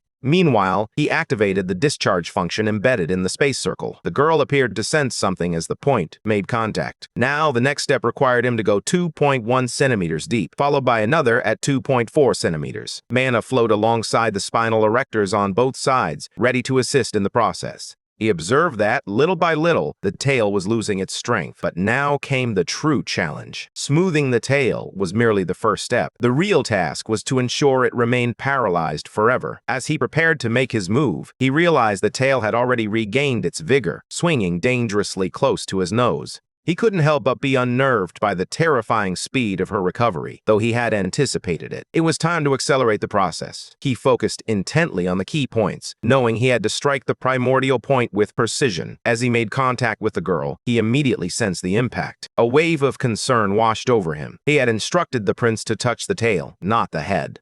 Due to her current state, she was gradually losing her strength, appearing so feeble that it seemed she no longer had the will to fight. Sensing his victory, the protagonist raised his arms triumphantly. He assured the young girl that she could finally rest easy, though her expression remained one of deep suspicion. Slowly, she rose to her feet and asked, "Has it ended?" He agreed, stating that it had been a success. She couldn't shake the feeling that it had all happened too quickly for someone with so many responsibilities. What was she supposed to feel? There was something unusual about her tail. When she glanced back, it was simply there, yet it didn't seem to bother her. She initially thought it was just curled up from her nerves, but deep down she sensed it wasn't moving at all. The protagonist revealed that he had cleverly manipulated the body's nerves, permanently paralyzing the tail. He explained that, from that moment on, it would be the little toe that would take its place, moving as if it were the tail itself. The crowd erupted in smiles and applause for the prince. She remained silent at first, but gradually her expression shifted, and she began to clear her throat, as if preparing to speak.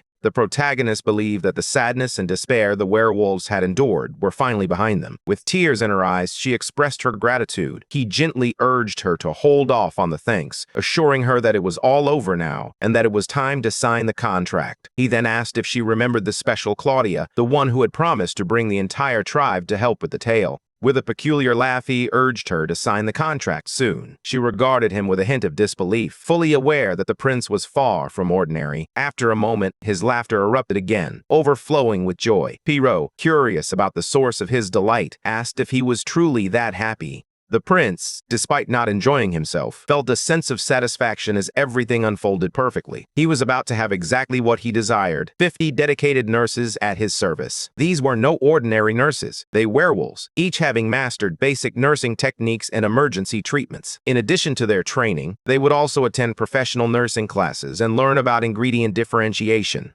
All the necessary training to lead a class in the hospital had been completed. One of the nurses approached the prince and mentioned they were considering a new shift schedule. He listened intently, thinking it was a promising idea. The clinic in the palace was running smoothly, and he had also grown accustomed to his little fingers swinging with ease. Everything felt too perfect. The status system confirmed that he had successfully completed Agnes's tail paralysis procedure, along with the procedures for 50 werewolves. His internal organs seemed to give a standing ovation, celebrating a technique never before seen. Among them, one organ imbued with the earth element stirred awake, drawn by all the commotion. With this, the prince's gaze sharpened, filled with newfound intensity. The stomach opened its eyes. Despite its cheerful demeanor, it preferred to be called Little Stomach and was perpetually asking for food. It craved French fries, sweet and sour pork, fried chicken, and a host of other delights. It was infuriating how this new organ demanded to be fed immediately, always yearning for the highest calorie treats. The issue arose when the protagonist realized that the food the organ craved simply didn't exist in this world. It wanted pizza, hamburgers, kimbap, and sauce. Just as he had managed to escape one predicament, he found himself entangled in another. This new organ was insistent it wanted food, and it would even settle for sweets. After indulging in the sweet treat it craved, the stomach vibrated with joy, celebrating its newfound delight. It granted a boost of 300 HP. In response, the other organs, sharing in the happiness of the stomach's satisfaction, contributed an impressive 1000 HP. With this surge of vitality, the stomach felt content, knowing that its internal organs could now provide even more valuable consultation. After completing the procedure on the tail, his core technique had not only improved but leveled up significantly. This advancement resulted in an increase in both mana and the storage capacity within the expanded mana cycle. The prince felt a sense of satisfaction as he received a generous amount of HP rewards that morning. However, his attention was soon drawn to a disturbance. The patient in room number 6 was behaving unusually, prompting a call for the protagonist. When he sought to uncover the source of the problem, he unleashed his frustration on a nurse who mentioned that the patient had an unusual scent. It appeared the patient was also running a fever. He understood that his clinic might be stable for the time being, but elsewhere the head of the side palace was stirring up trouble.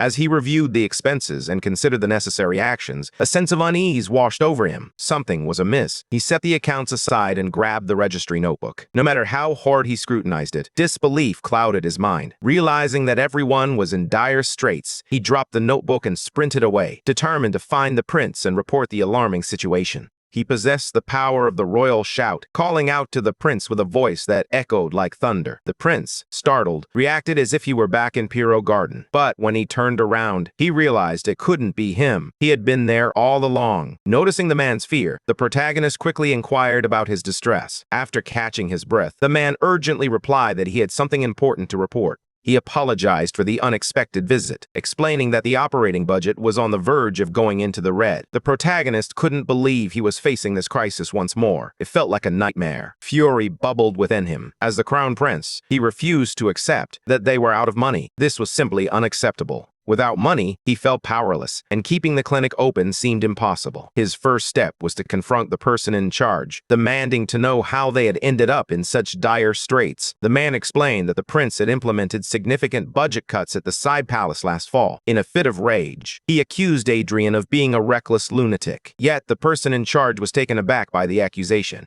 He couldn't recall the specifics. Once the prince had calmed down, they both settled in, and Pavard began to explain the situation in detail. The protagonist was in disbelief that Adrian had given up on himself. A wave of terror washed over him as he remembered the pain the prince had inflicted before taking over that body. In an attempt to soothe the prince, he offered a small consolation, reminding him that, at least, he was now much healthier. The protagonist was engulfed in sadness, feeling as though nothing in the world could lift his spirits. As a crown prince without a single coin to his name, happiness felt utterly out of reach. Now sprawled on the floor after tumbling off the couch, he threw a tantrum, disbelief washing over him. How had he come to this? Everything seemed to hinge on money. Lying there with his arms and legs splayed out, he stared at the ceiling, resolve hardening within him. If this was what Raquel Adriamagentana desired, then he would fight for it. The protagonist grasped the reasoning behind the prince's actions, recognizing that grumbling and complaining would lead nowhere. Instead, he settled onto the floor, a spark of inspiration igniting within him. He wanted to request a larger budget for the Sai Palace that year, but he knew that was out of the question. With a heavy heart, he lamented that without sufficient funds, they would have no choice but to shut down the medical clinic. He even claimed that if this situation escalated, it would cost him his life. He understood that the only person unbound by the law, capable of taking action, was the emperor. With that in mind, he decided to ask his father for more money, certain it would be enough to secure his release. Urgently, he requested that they prepare the carriage, for he was determined to visit the emperor's palace and address the matter at hand. Despite anticipating his father's reluctance to assist him, he pressed on. Observing the funds required to keep the clinic operational, he meticulously documented everything. He couldn't allow it to shut down. This time, he wouldn't hoard the money for himself. This was the only viable solution, and he was determined to act. He approached the treasury manager and inquired about a list of the Sai Palace's assets. He requested to take everything. The treasurer was taken aback when the prince declared he would sell it all. The paintings, the frames, the statues, even the silver and gold cutlery, nothing would be spared. Overwhelmed with emotion, the treasurer couldn't bear the thought of losing the treasures he had cared for so long. In tears, he pleaded with the prince to reconsider, but the prince remained resolute, his mind firmly made up. In a fit of childish rage, the treasurer stormed out, declaring his disdain for royalty. Just a few days later, he summoned the treasurer and his elite bodyguard. With a firm tone, he announced that they would only sell luxury items for the time being, avoiding anything essential for survival. This was merely a temporary fix. Damien inquired if preparations for the next step were already underway. The protagonist quickly reassured him that for now, they had successfully created a little breathing room. The situation was dire. If they couldn't establish a robust and sustainable fund, their resources would soon dwindle. With tears in his eyes, the treasurer lamented that there was nothing left to sell. The prince, already aware of this grim reality, took a deep breath. From that moment forward, he declared they would produce and sell medicines. He resolved to become the crown prince who sold remedies, determined to turn their fate around. In the heart of the empire, whispers filled the square about the recent happenings at the Sai Palace. People were abuzz with the news that the prince had sold off all his extravagant possessions. Rumor had it that he was doing this to fund the traditional medicine clinic, ensuring it could continue to care for its patients. The townsfolk spoke in hushed tones, marveling at his sacrifice for the sake of those in need. With this act, he garnered the admiration of many who believed the prince to be truly remarkable. People thought no one else could achieve such a feat. Across all the kingdoms, he was seen as a miraculous figure, a beacon of light and prosperity for all. Yet, beneath this facade, he was driven by a relentless obsession with wealth and the operation of a traditional clinic. With this, he could find happiness and longevity. The two inquired about his true feelings regarding the medicines. The treasurer suggested that if funds were an issue, they could simply charge a small fee to the patients. However, for the prince, that was out of the question. He believed that charging would deter patients, and he knew he needed as many as possible to ensure his own survival. He would say it was admiration, not greed. He had no intention of charging any of them. Instead, he planned to profit by selling medicines very expensive yet incredibly effective. These would be luxury drugs, akin to a high-end brand that the crown prince himself would personally launch. With these products, even the wealthiest and most arrogant families would have something to brag about. It was a symbol of their societal status as super-luxury medicine. Inspired by this brilliant idea, he leaped onto the table, his excitement almost manic. The onlookers exchanged doubtful glances, eager to hear from the prince what this miraculous remedy entailed. The protagonist confidently declared that it would be a cure for all ailments.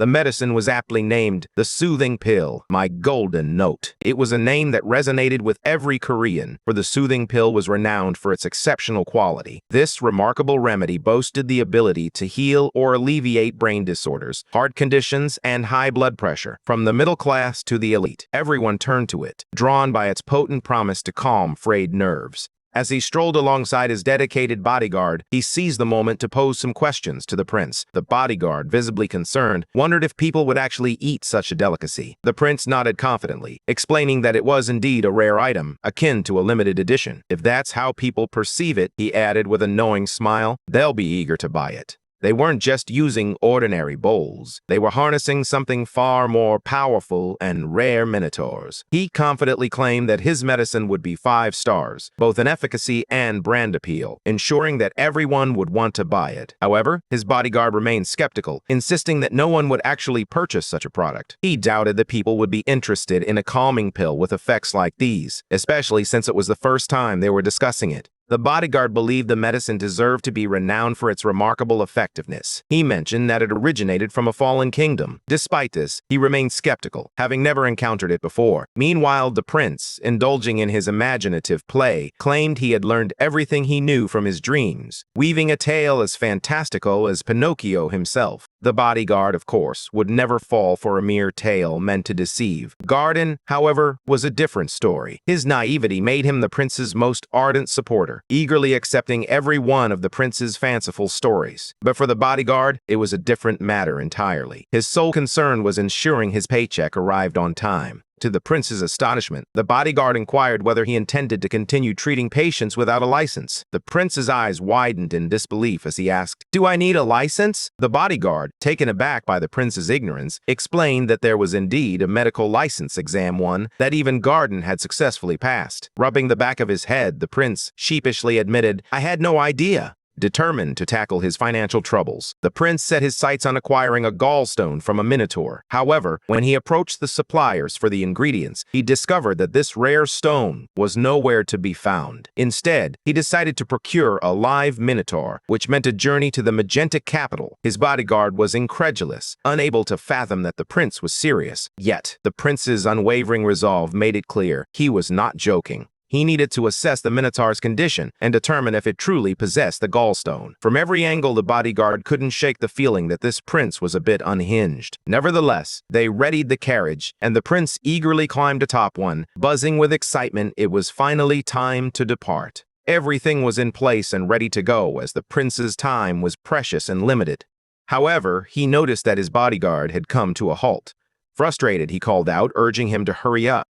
As the carriage rolled down the road, Garden, abandoned and in tears, sprinted after it, desperately calling out. Inside, the prince merely shouted back, reminding him to tend to the clinic. Meanwhile, the bodyguard remarked on the carriage's surprising comfort. The prince smirked, replying, "Of course it is! I'm the crown prince after all. I deserve to travel in style." In fact, the two were nestled inside coffins that surrounded the carriage, surrounded by flowers, traveling in comfort as they lay down. 8 days had passed since they set off for Magenta. As the carriage rolled along, Agnes, perched on the roof of one of the coffins, suddenly sensed something amiss. Her instincts, heightened hearing, and keen smell were on high alert. The scent of the sea hung in the air as she cautioned the prince that the port lay just beyond the hill. Once they settled down, the breathtaking view unfolded before them, the sun glistening on the waves, revealing the bustling port of Kramer. In this enchanting place, majestic caravels bobbed gently in the water, surrounded by a vibrant crowd of people going about their day. Upon arriving in such a breathtaking location, the prince was filled with wonder. The monster auction house was truly extraordinary. Just then, a magnificent carriage pulled up, and the young man in front requested that it be parked elsewhere. As the coachman dismounted, he turned to the young man and asked, "Do you know who is inside?"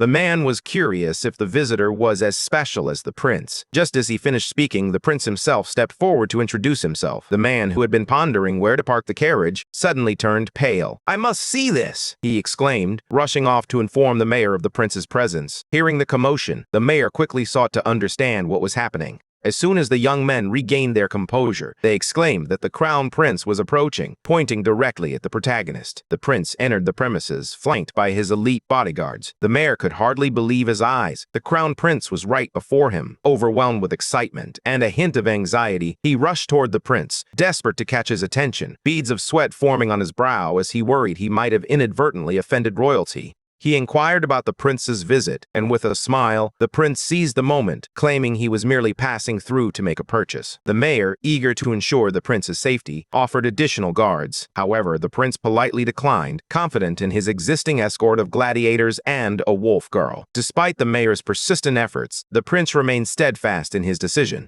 The mayor's incessant chatter was only serving to irritate the prince. As his patience wore thin, the prince curtly announced that he would visit the mayor's residence later. This unexpected visit prompted the mayor to ensure that every corner of his home sparkled. In that household, minotaurs were treated like prized possessions at an auction. The audience filled the space like a captivated crowd at a grand theatrical performance. At the center of the stage stood a large cage, its occupant hidden from view. Yet the prince was not among the throng. He occupied a VIP booth, set apart from the rest. His special bodyguard observed the scene, noting the unexpected tranquility of the atmosphere, far more serene than he had anticipated. Nodding in agreement, the prince speculated that the commotion was likely due to the monster auctions. Glancing at the cage positioned in the center of the stage, the special bodyguard concurred, noting that too much noise would disturb the creatures inside. In a swift motion, a cage was whisked away from the stage, having already been auctioned off, while another one took its place. The bidding continued unabated, a relentless tide of excitement filling the air. The market buzzed with activity, the buying and selling flowing in a familiar rhythm, yet the prince felt a weariness settle over him, wondering if perhaps today would be devoid of minotaurs. Just then, a carriage approached, its horses trembling under the weight they bore. As it drew nearer, they unveiled a larger cage than the rest. Inside, something massive stirred, its formidable horns and tusks glinting ominously in the light. The animal let out a thunderous bellow, and as the prince gazed at it, he couldn't help but think it could easily handle 100 servings of weight in strength training. The auction host proclaimed it to be a peak specimen of minotaur, a creature many would covet. It had taken 7 of the finest hunting parties from the North Mountains, working in unison to capture this formidable beast. Displaying or attempting to breed such a creature was highly inadvisable. The prince was convinced he needed that minotaur, his eyes sparkling with ambition at the mere thought of possessing it. However, his excitement quickly faded when the initial bid was announced, $50,000. The staggering price left him disheartened. His bodyguard leaned in, curious if the prince even had the starting amount. The prince claimed he had twice that amount. However, he realized that the price would skyrocket as everyone was eager to acquire the minotaur. Deep down, he knew that with so little money, he could never hope to make such a lavish purchase. Although his funds were not insignificant, they still fell short of what was needed. Now, he found himself pondering his next move, determined not to let this opportunity slip away. He needed his frontal lobe to think quickly. In that moment, an idea sparked, and together they devised a plan, though the bodyguard couldn't shake the feeling that it was a bit too risky. The young man sensed he wasn't receiving orders from a prince, but rather from someone with questionable intentions. Meanwhile, the prince reveled in the moment, feeling like a powerful godfather orchestrating everything from the shadows. Despite his reservations, the bodyguard had to comply with the request of His Majesty. The bidding commenced swiftly, escalating rapidly to around $55,000. The prince was acutely aware that time was not on their side. When the mayor appeared, he instantly captured the prince's attention. The prince wasted no time in asking what the mayor was doing there. It was an unexpected coincidence that could change everything. The mayor couldn't resist the prince's radiant smile. It reminded him of an eager puppy. He realized that aligning himself with the crown prince would undoubtedly elevate his career. Without hesitation, he called out, "Crown Prince." His voice rang through the hall, capturing the attention of everyone present. Everyone turned to see if it was truly him, and soon the mayor summoned additional special guards. Recognizing the mayor's efforts, the prince expressed his gratitude, a genuine appreciation shining through. Meanwhile, Damien smiled inwardly, though he kept his composure. Deep down, he understood the prince's true nature was far more sinister. The prince quickly realized he had overlooked the ongoing auction and promptly offered $60,000. At that moment, silence fell over the crowd. No one dared to place another bid, knowing that the crown prince had already shown his interest. His eager expression made it clear that he was determined to acquire the item, leaving everyone else to step aside. No one else dared to challenge the crown prince, as they lacked the courage to confront someone of such high status. The auction representative hesitated, afraid to ask if there were any other bids. As a result, he was about to sell the most valuable item of the auction for a mere pittance, missing out on its true worth. Frustrated, the man felt as though it was all over. The somber atmosphere around him only deepened his despair. Just then, someone with enough authority stepped forward to place a bid that surpassed the prince's. The auction representative could hardly believe yet another bid had been made. The stakes were rising once again. The prince, taken aback, couldn't fathom why anyone would dare challenge him like this. The man was the king's favorite from the southern Amboise cabinet, keenly observing that the crown prince, for all his status, was not a citizen of Magenta. Despite this, the people believed he was their savior, renowned for his ability to hold grudges. The prince, however, sensed the whispers around him, aware that he was under scrutiny. To secure his victory in this intricate game, he would need a far more strategic approach. The prince believed he was about to engage in a duel, so he decided to take the Minotaur and placed a bid of 71,000. The auctioneer's spirits lifted once more. He sensed that this clash of interests would lead to a lucrative outcome. Bids began to escalate rapidly. The man beamed with excitement as he announced that the Minotaur, a high-grade item, had been sold for an astounding $250,000 to Mag. With his superior purchasing power, Magay effortlessly overshadowed the crown prince. The protagonist, on the other hand, stood no chance. He had only brought $100,000. All he could do was watch as the Minotaur he desired was dragged away, caged and all, from the platform.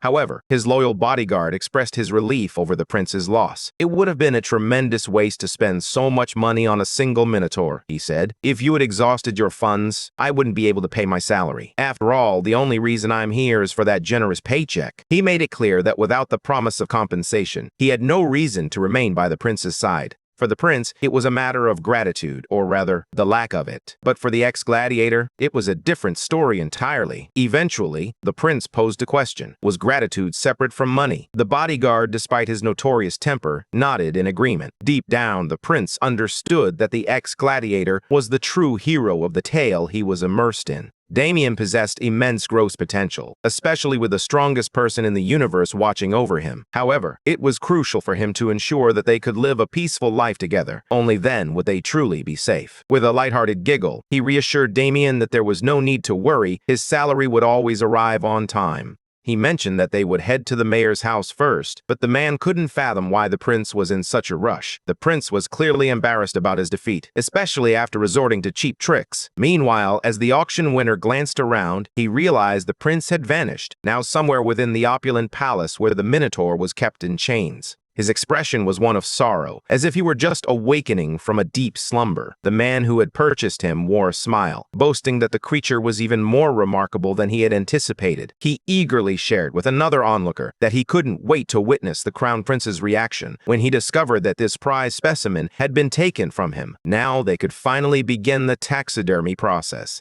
They were planning to stuff the Minotaur, discussing the details right in front of the creature. One man envisioned a majestic display, aiming to capture the essence of a healthy and happy Minotaur. After all, this masterpiece would be a gift for the king's birthday feast. The taxidermist promised to do his utmost to ensure the Minotaur looked as grand as possible. He was debating whether the necessary wizard for the taxidermy had arrived, but everything seemed to be in order. Just then, another person entered, suggesting they should get to work right away. The wizard confidently assured them he would dispatch the Minotaur swiftly and efficiently. With that, he began unleashing bursts of energy at the creature. As he endured the process, memories of his family flooded back, his wife and son, taken from him in a brutal massacre by an army intent on capturing him. They had been slaughtered, their lives extinguished like those of mere animals, all in a bid to exorcise him with their vile magic. This haunting recollection ignited a fierce determination within him, a burning will to survive and exact his revenge. The pins that restrained the great monster proved insufficient against its might. Despite the wizard's strength and skill, he could not prevent the Minotaur from breaking free of its chains. Meanwhile, the prince lay exhausted, his body aching from the strain. His bodyguard, concerned, remarked that he had pushed himself too far. Even his internal organs seemed to echo that sentiment, protesting against the toll of his exertion.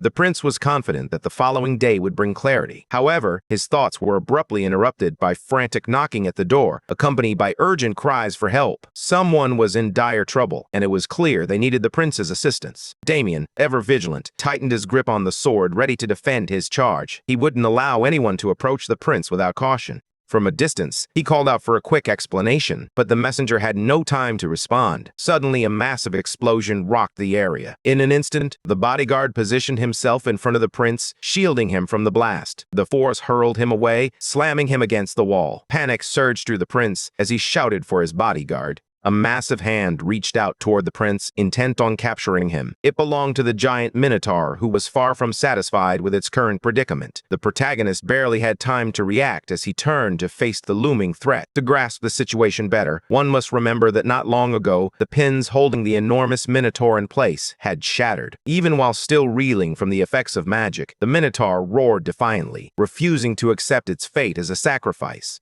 After his furious shout, he obliterated everything in his path and made his escape. The man who had purchased him stood in disbelief. He roared in frustration, but his words fell on deaf ears. What he meant to convey was that he considered himself to be diabolical. He attempted to crush the man repeatedly, but each time the man merely mocked him, referring to him as a beast. Though he refused to relinquish his role as the Minotaur's master, he persisted in following him. The chase stretched on for what felt like an eternity. The man believed he was nearing safety, and just ahead loomed the mayor's residence. By taking a clever detour, he successfully lured the Minotaur into the mayor's residence. However, once inside, the beast looked around, bewildered, and found no trace of its quarry. Enraged, it began to rampage, smashing through the walls of the mayor's home in a furious frenzy. Now, let's shift our focus to the prince's special bodyguard and what transpired with him. After taking a hit, the Minotaur charged at the protagonist, intent on capturing him. The prince recognized the creature and shouted, not in anger, but with a sense of purpose, as he aimed to acquire the Minotaur. Confusion washed over him as he wondered why the Minotaur was looking at him in such a way. Yet he had seen those eyes before. They reminded him of his time in the clinic, where he had been severely injured and felt utterly alone, with nothing to lean on.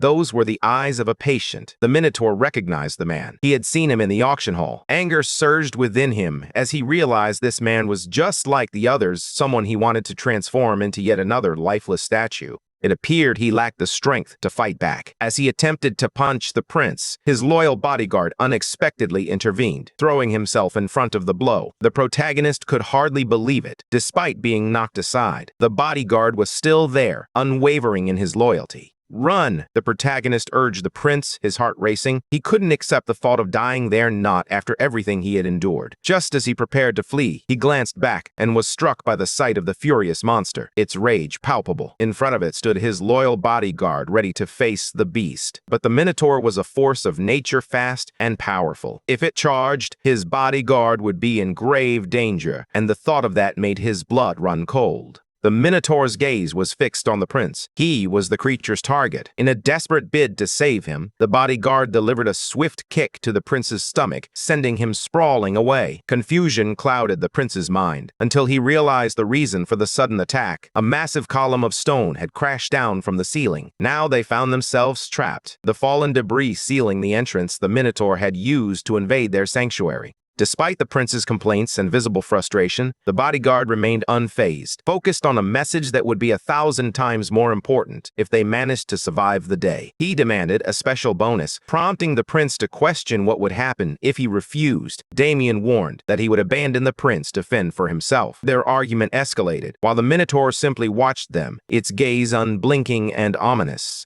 The plan was simple: count to 3 and then attack the Minotaur, giving the prince a chance to escape. The protagonist glanced around, searching for a way out, but saw no breach. Just then, the bodyguard gestured to one side. "The window's over there," he urged. The prince shook his head. "We're on the 2nd floor. I'm not exactly a bird." "Doesn't matter," the bodyguard replied, determination in his voice. "You just need to jump." They would think about the rest later. For the prince, this was certainly better than being crushed alive. He could hear the commotion outside. They were already working to handle the Minotaur. The prince asked if he would be taken to a safe place, but that wouldn't help much. If he jumped, he would surely break his legs. The bodyguard remained unfazed, gripping his sword tightly, ready to confront the beast. Just then, the Minotaur spread its arms wide, signaling an impending clash between the two. It was a showdown, swordsman versus monster. With a silent count of 3, the bodyguard leaped into action, aiming his attack directly at the Minotaur. As the prince made his escape, he grumbled that the bodyguard had counted far too quickly. After taking a hit from Damien's strike against the massive creature, the Minotaur seemed dazed, completely unaware as the prince darted past him. Even in the midst of his flight, the prince couldn't shake the feeling that his life was far from ideal. Just as he leaped, the Minotaur spread its arms wide once more, and the prince seized the opportunity, clinging tightly to its fur as he drew near.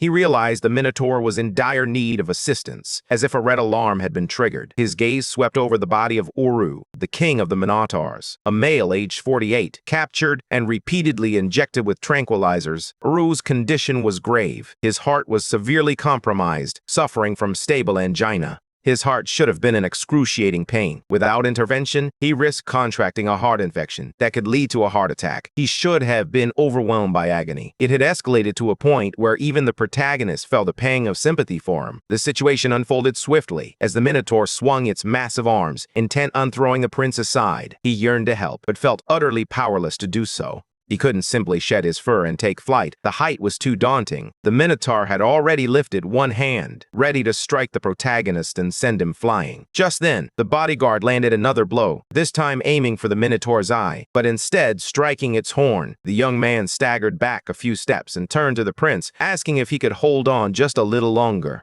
In just a few moments, he would have the chance to rescue him. As always, the prince was throwing a tantrum. The bodyguard felt a surge of frustration, his fist itching to strike the left side of the prince's chest, near the shoulder. Depth of the cuts didn't matter. He just needed an opening. With that thought in mind, he went all out, sensing he had finally found his moment. The Minotaur roared in agony as the protagonist clung desperately to its fur, his strength waning with each passing moment. Suddenly, his grip faltered and he began to fall. In a last-ditch effort, he shouted that the bodyguard would receive the special bonus. Meanwhile, the prince closed his eyes, contemplating that perhaps the timing wasn't so terrible for him to depart. But he had true friends. Suddenly, someone leaped into the air, performing a series of acrobatic maneuvers before catching him. It was Agnes, the wolf woman, who in her wolf form possessed the strength to carry the prince effortlessly. The guards breathed a sigh of relief, satisfied that the prince was now safe in Agnes's embrace. When they asked if he was all right, he nodded in agreement. All the guards rushed to bolster the prince's security. The Minotaur, overwhelmed by excruciating pain, let out thunderous screams. Alone with his designated bodyguard, he realized he had lost track of the prince. Now his focus shifted to the one wielding the sword. All he could do was dodge and bide his time, waiting for the perfect moment to strike. He was counting on a raise to compensate for the risks he faced. As the Minotaur's massive fist came barreling toward him, he prepared to strike, aiming for the fist, or perhaps even the arm. With determination, he swung his sword, but the impact was far more jarring than he had anticipated. The beast roared in agony, its fury escalating with each passing moment. Despite its relentless attacks, it couldn't land a blow on Damien, who danced around its strikes with remarkable agility, executing skillful feints at just the right moments. With determination, he charged back at the creature, gripping his sword with unwavering strength. The two locked eyes, but the young man found himself at a disadvantage. He had been hurled a considerable distance, and now the Minotaur's overwhelming strength bore down on him. As the beast charged, the young man stumbled, only to have debris crash onto one of his legs, pinning him down and leaving him unable to escape. Desperately, he struggled to lift the heavy rock, fighting against the weight that trapped him. In that fleeting moment, he feared it would be his last. Suddenly, a voice called out for Spike to deliver a body blow. It was the little hedgehog summoned by the prince, and he sprang into action just in time to thwart the Minotaur from claiming the life of the special bodyguard. Now, the Minotaur had turned its attention to the hedgehog that the prince had launched into the fray. He refused to let all that effort go to waste. A surge of satisfaction washed over him as he realized he was right on schedule. The red sunflower seeds were making the creature grow larger. He shouted to his friend, urging him to get out quickly. It was time for them to make some money. Danien's heart soared at those words. Nothing else could bring him as much joy. He warned that he needed to leave first, otherwise they wouldn't be able to make any money. However, as he cleared the debris, he found himself unable to move. The hedgehog, too, was struggling to hold off the Minotaur, having been thrown aside in the chaos. Just then, as spikes whizzed dangerously close to him, the prince shouted, "Now's our chance!" He needed to grab one of the hedgehog's spikes to escape. In his mind's eye, he saw the giant hedgehog making a colossal leap, accompanied by its formidable bodyguard. Both were grounded, while the Minotaur seethed with fury. The three of them stared at the monster, who was thrashing wildly, hurling everything in its path in a frenzy of pain. Despite the chaos, they remained still, and the prince struggled to come up with a brilliant plan to end this tense standoff. Glancing at his hedgehog, who had done an admirable job, the prince offered a grateful nod to his spiky companion. He turned to his friend and asked if he was all right. Although Damien replied that he was fine, a closer look revealed the truth: he was struggling. Now he knew what he had to do about the Minotaur. Initially, he had planned to use the creature as an ingredient for his medicine, but discovering its illness transformed his mission into a matter of honor. He was determined to heal it. They needed to escape quickly, but just then, the mayor arrived, insisting that they would be escorted to safety. He intended to take the prince to the most secure location in the city. As they made their way through the port, Thorns carefully carried Damien on his back, mindful of his fractured leg. The mayor gestured toward a ship, declaring that if they boarded that vessel, they could make their way out to sea. No matter how furious the Minotaur became, he would never reach the prince at sea. While escaping aboard the ship seemed like a wise choice, the protagonist hesitated. He turned back and asked the mayor if he wasn't coming along. The mayor shook his head, explaining that he couldn't abandon the city he was responsible for. The safety and livelihoods of countless people rested on his shoulders, and he knew he couldn't just run away. He resolved to stay and lead the guards, urging the prince to find a safe place. In that moment, the prince realized he had misjudged the man, who he had initially thought was merely obsessed with survival. Now, he found himself questioning whether fleeing was truly the right choice.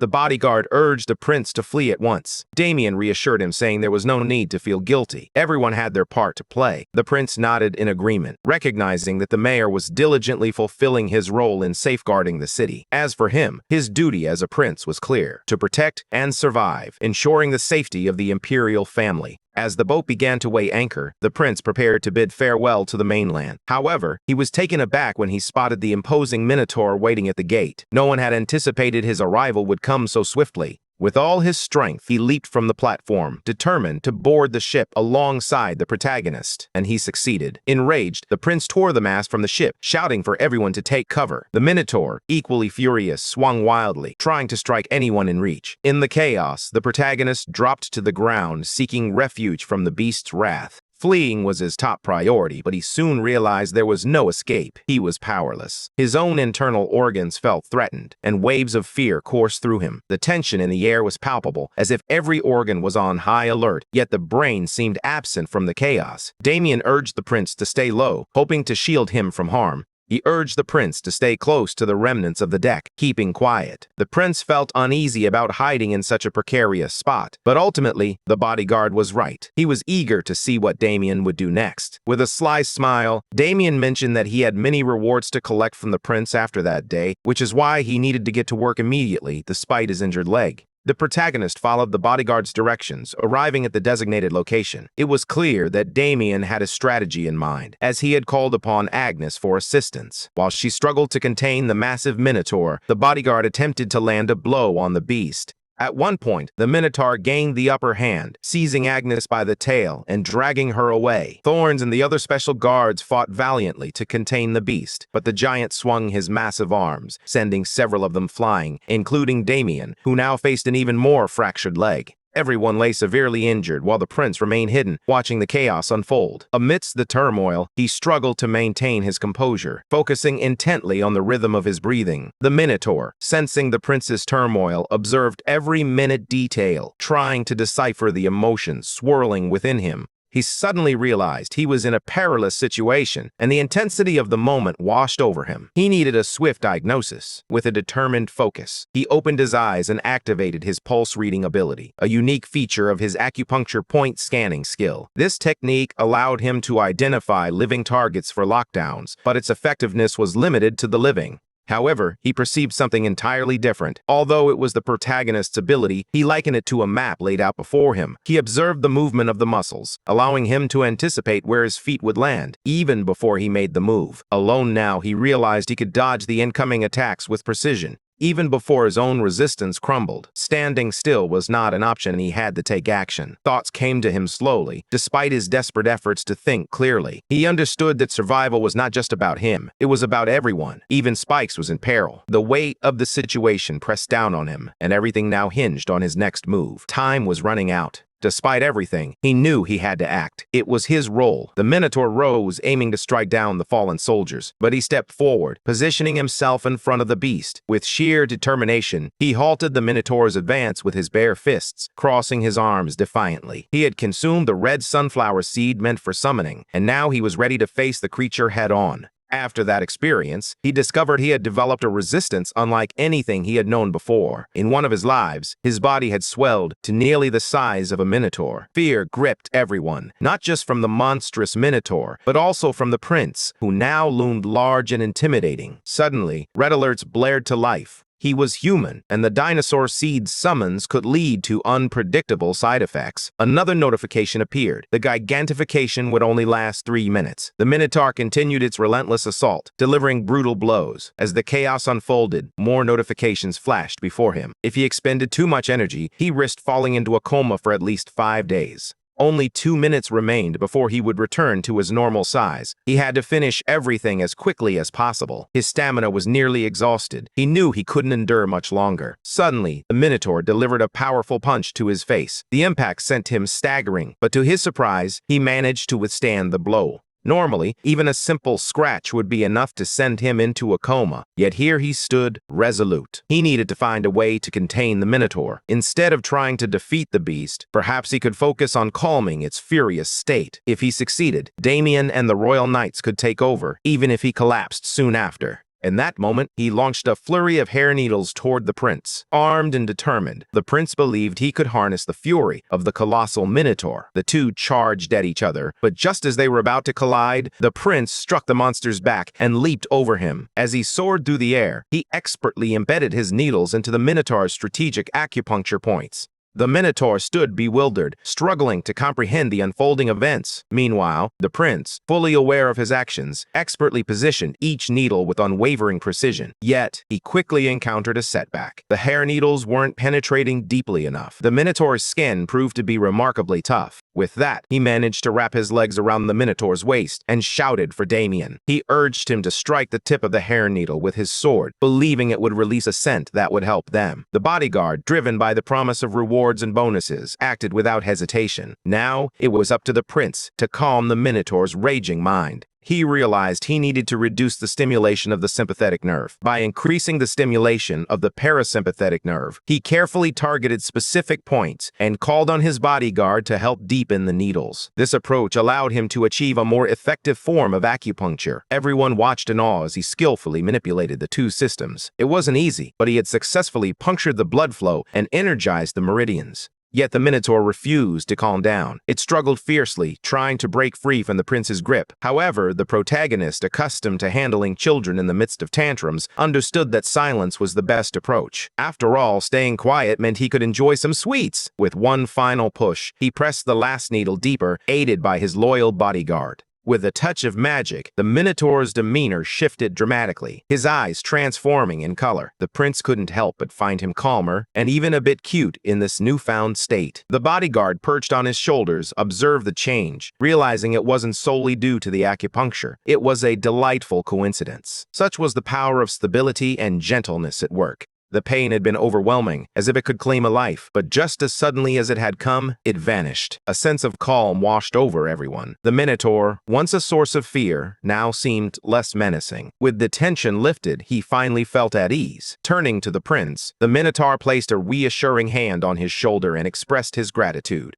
The prince was well aware that he hadn't caused the chaos, yet everything seemed to point to a mere coincidence. Both the Minotaur and the onlookers believed it was the acupuncture that had triggered this bizarre turn of events. However, fatigue weighed heavily on him. His inner organs were struggling to cope with the drastic changes. His heart, in particular, was filled with a simmering anger, demanding to know what the human had consumed to grow to such an enormous size. An unusual sensation coursed through everyone, a strange rush of blood that left them feeling lightheaded. He was on the brink of fainting, and just like that, the time of gigantification came to an end. He felt himself shrinking, returning to his normal size, a sight that left everyone in shock. But he knew he had to act quickly. With determination, he raised his voice, ensuring that everyone could hear him clearly. He was on the brink of slipping into a 5-day coma, so there was no need to make a big fuss. Besides, the Minotaur posed no threat, easing their worries. With that reassurance, he succumbed to unconsciousness. For the next 120 hours, he would remain in a deep slumber. Meanwhile, the Minotaur sat calmly on its haunches, a picture of tranquility.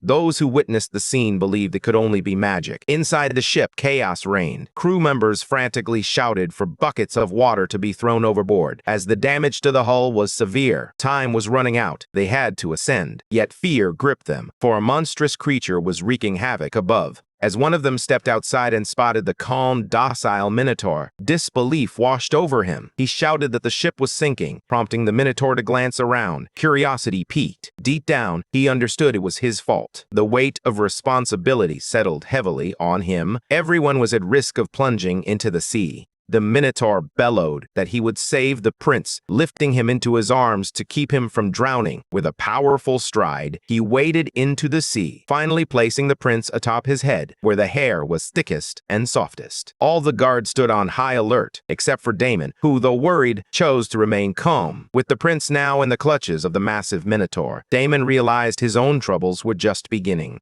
Bound to a chair, he was forced to explain what had happened to the prince. Exhausted, he found himself drifting off to sleep. His fatigue blurred the lines between reality and a strange vision. With his head drooping, he mused that it had been ages since he had experienced such a dreamlike state, all while the man before him chuckled softly. It was absurd to fall asleep during an interrogation. The man couldn't decide if he was brave or simply naive. Across from him sat the interrogator from the inspection squadron, a unit directly commanded by the Emperor himself. The interrogator was determined to uncover whether the man understood the gravity of their situation. Damon was aware, but he struggled to articulate the chaos unfolding around them. The investigator believed he could afford to doze off, even with the prince missing. Yet, he was clearly troubled. It had been 6 long days since the young prince had been taken. Brief fits of anger erupted from him as he slammed his fist on the table, demanding to know where the monster had spirited the prince away. His frustration grew as he expressed indignation over the slow progress in finding any traces of the royal, especially since the news of the abduction had taken far too long to reach the capital. After 2 long days of travel, they finally arrived, only to find everyone idly wasting precious workdays. Instead of diligently searching for the hairprints, it seemed they were merely pretending to investigate. All while time slipped away, he inquired about the Minotaur's escape route and the whereabouts of the Ambrosio magnate. The man who had purchased the Minotaur was utterly clueless about him, and no one in the city seemed to have any answers. He stammered as he recounted the absurd clues they claimed to have uncovered. Ignoring the pressing urgency of their situation, they questioned why he alone would wish to harm the Highness. The special bodyguard found it utterly ridiculous that the man believed everyone was in cahoots with the Minotaur. Damon found it absurd that they sought such a bizarre conclusion. The investigator clarified that it wasn't about wanting to reach that conclusion. They simply aimed to uncover the truth. As he circled the seated young man, he emphasized that nothing about the situation made sense. The young man listened intently as the investigator revealed that he knew one crucial thing. The world was a place where absurd conclusions often emerged as the answers to complex puzzles. Who should bear the blame for this? One might point fingers at the mayor, tasked with ensuring the city's safety, or perhaps at anyone who accompanied the prince, including the special bodyguard who failed in his duty to protect him. Yet, the weight of responsibility in the crime committed in that incident fell upon all of them. The boy understood that he would be blamed for anything, even the most absurd accusations. He sensed that the man before him was eager to resolve the situation without further complications. Placing a hand on Damon's shoulder, he offered a proposition. If Damon confessed, he might receive mercy. This would allow them to transition to the beyond more comfortably and swiftly. However, this only served to irritate the young man even more than usual. The man admitted that if confessing proved difficult, he would resort to other means. Just as he spoke those words, a group of people entered the room where he was being interrogated. After a series of intense stimuli, they turned to the young man and asked if he was finally ready to confess. He replied firmly, "There will be no confession, but I am prepared to share the truth." The investigator appeared satisfied. After a long wait, he had finally managed to get the boy to speak. However, the boy claimed that under the guise of an investigation, they were actually hindering the search for the hair prints. Now he radiated a fierce determination, more invested in finding the prints than anyone else. The man was convinced that the boy was plotting an escape. Regardless, he decided to end the questioning for the day. Meanwhile, the boy pressed his forehead against the cold bars, his mind racing with apologies. He yearned to survive. He couldn't bear the thought of dying in a place like this. Just then, the Minotaur burst onto the scene, soaring through the air with a fierce grace.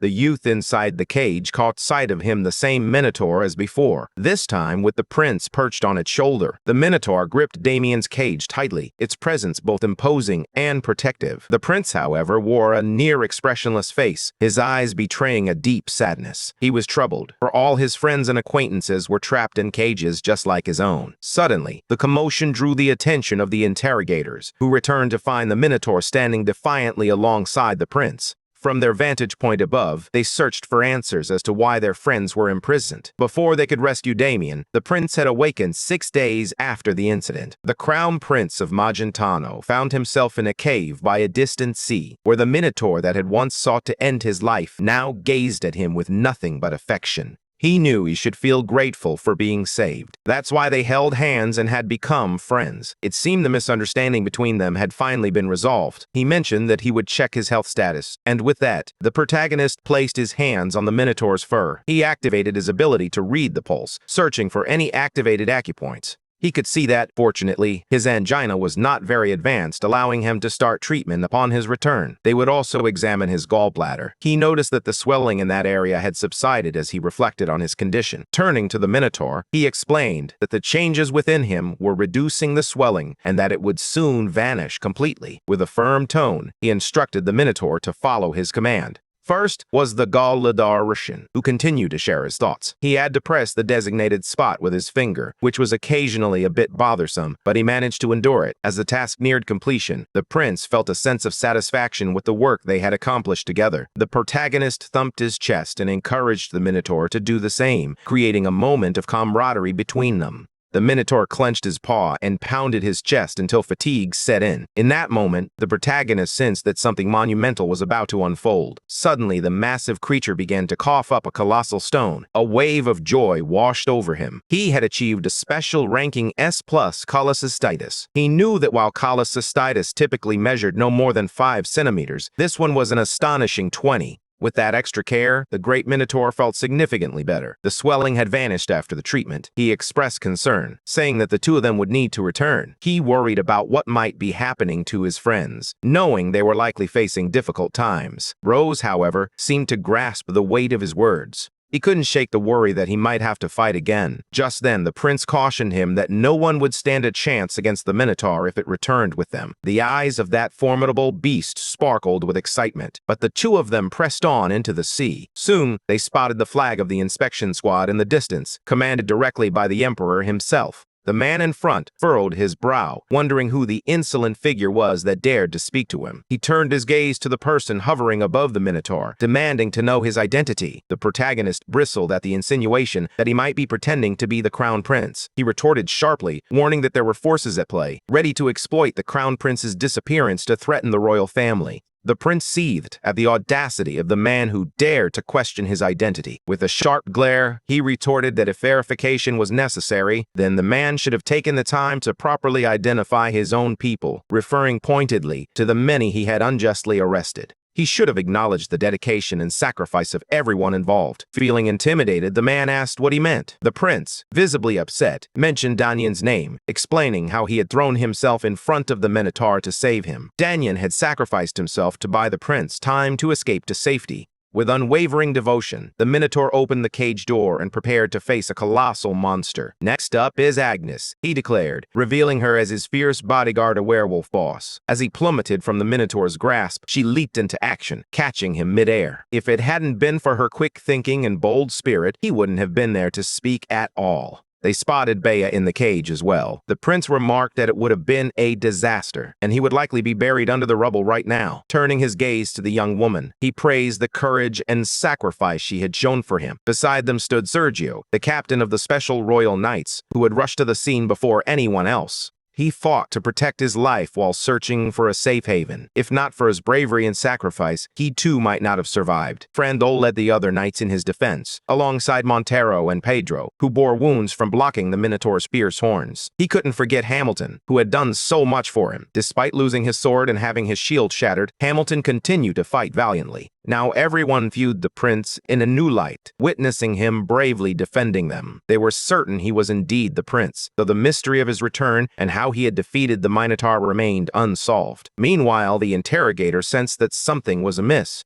He was convinced it was the crown prince, captured by the Minotaur and facing certain doom. Determined to protect his own, he focused on rallying his group. After all, if anyone of high rank were to perish, it should not be him. As the prince returned unscathed, his fortunes took a turn for the worse. Crouching down, he pleaded for mercy, hoping to be forgiven for his missteps. However, the prince showed no inclination to grant him clemency. Turning his back, he resumed his speech, shifting his focus to the mayor of the town. That night, in the face of danger and adversity, the mayor had chosen to stay and protect the city rather than flee. This moment revealed his deep pride in his duties, showcasing him as a virtuous and meaningful example. However, when an investigator demanded proof of his identity, it became clear that it wasn't just his word that mattered. It was the people standing by him, those who had sacrificed without fear, who would truly affirm who he was. It was clear that making excuses was no longer an option. The prince declared that he was well aware of the typical responses from people like him, having encountered similar situations back in Korea. Intrigued, he demanded that the man reveal who was in charge, making it clear he wouldn't ask again. After anticipating his answer, he pressed on, asking if the man understood the implications of his question.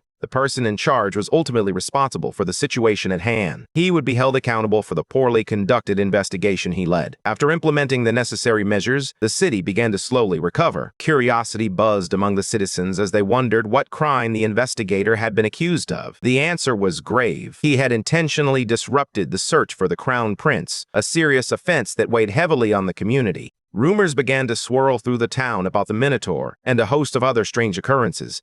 Whispers claimed that the creature moved only at the prince's command, and in a stunning display of power, it had utterly demolished the iron cage. Rumors swirled through the kingdom, claiming that the crown prince had grown to the size of a minotaur and was preparing for battle. As the whispers spread, everyone listened intently, captivated by the prospect of the prince rising to power.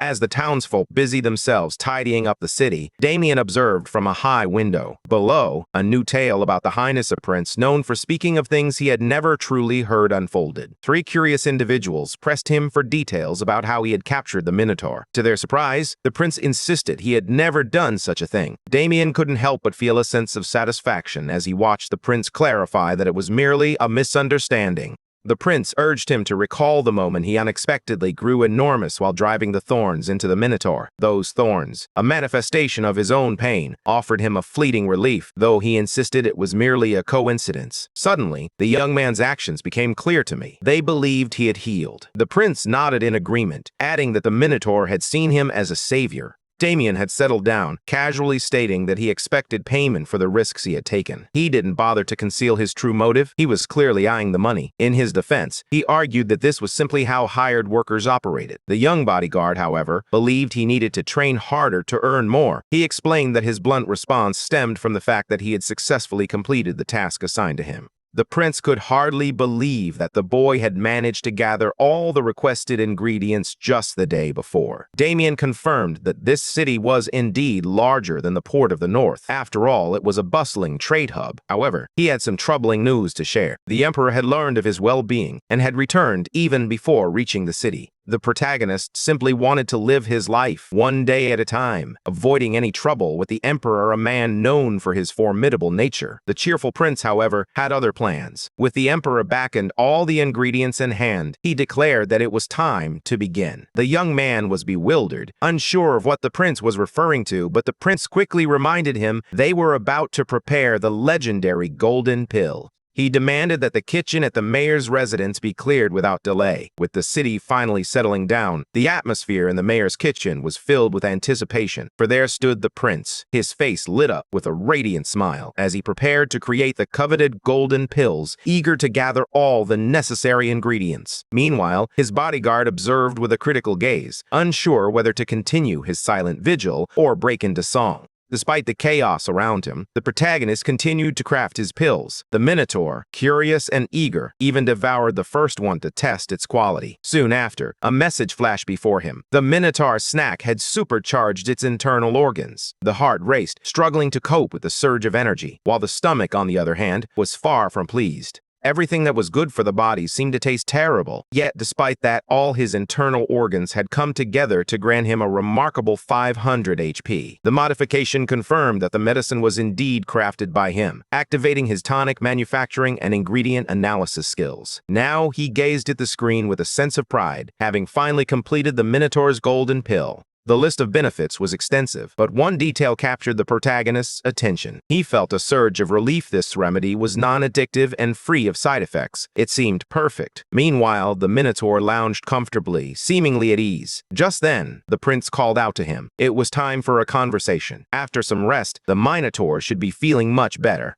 He advised the Minotaur to eat something and handed him a handful of golden pills. Trusting the protagonist completely, the Minotaur swallowed them all at once. In an instant, his body and heart began to radiate with a warm glow. The sensation was so delightful that it felt as though his inflammation was melting away. After administering the Minotaur's golden pill, the patient's medicine experienced a remarkable 10% boost in effectiveness. Soon, a series of modifications brought him great satisfaction. His estimated life expectancy had now risen to 116 days. With his current HP at 2100, he leaned back against the Minotaur's chest, savoring the warmth of the sun. He assured the Minotaur that he would always depend on him from now on, given that the Minotaur was an S-rank. To promote his pills, he organized a grand event in the town square of Cremo. Curiosity buzzed through the crowd as many wondered what was happening. Whispers circulated that the prince would be presenting awards to those who had distinguished themselves that night. Anticipation hung in the air as everyone eagerly awaited the prince's arrival.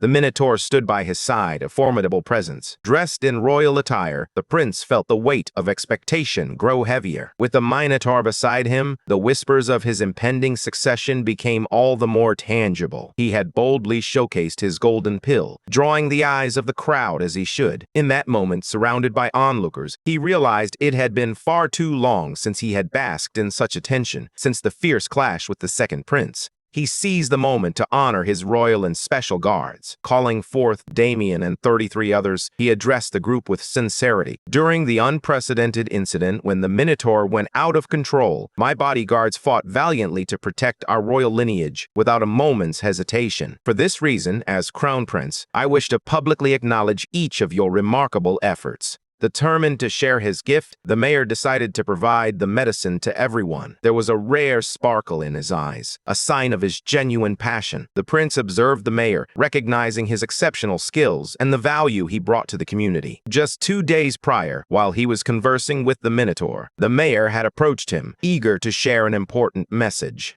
He mentioned his idea of organizing an award ceremony to distribute prizes and promote the new medicine. The Minotaur had frightened many, and he wanted to recognize those who had contributed to the efforts. He planned to present them with the Minotaur's golden pill, a recent creation of his. Even before he finished speaking, the mayor understood precisely what the prince required. The medicine had a name that promised prestige, and just that alone piqued the curiosity of all the nobles in the empire. Before the prince could finish his speech, the mayor had already realized the potential of creating a limited edition prize from the prince's announcement. With a gleam in his eye, he declared that the award ceremony should be nothing short of spectacular. After all, a grand event would not only elevate its significance, but also allow him to sell it for a staggering price. After 2 days of meticulous preparation, the prince stood before the mayor, treating him as an equal. Crown Prince Adrian Magentano expressed his heartfelt gratitude, acknowledging the courage and devotion of these true heroes warriors who had bravely confronted the Minotaur. As a token of appreciation, they would all receive a special and potent medicine crafted from the gallstone of the Minotaur itself. He continued, explaining that the moment they consumed it, their hearts would grow significantly stronger. It would eliminate any blood clots in their vessels, granting them an incredible resilience akin to that of the Minotaur. His excitement grew as he revealed that this was just the beginning. Anyone who felt weary yet unable to sleep would finally find profound rest, all thanks to those who had demonstrated unwavering loyalty and devotion. He spoke with such fervor that even the birds paused to listen, as if entranced. It felt like he was weaving a spell over everyone around him. He mentioned that the effects of the medicine would only last for a month. This potion, brimming with nutrition and wisdom, would be enhanced by the prince's touch and sold at a price everyone could afford, ensuring it reached all the people. At that moment, the Minotaur raised a distinctive little sign, drawing everyone's attention. At that moment, the werewolf woman and the bodyguard were convinced the prince was nothing more than a scammer. The brainwashing had even ensnared Sergio, their leader. As the prince insisted that such a sight was rare and urged everyone to take a closer look, the exquisite box gleamed, with the golden pill resting majestically at its center. And with that, our story comes to an end. For now, if you enjoyed the recap, please leave a like and subscribe to support the channel.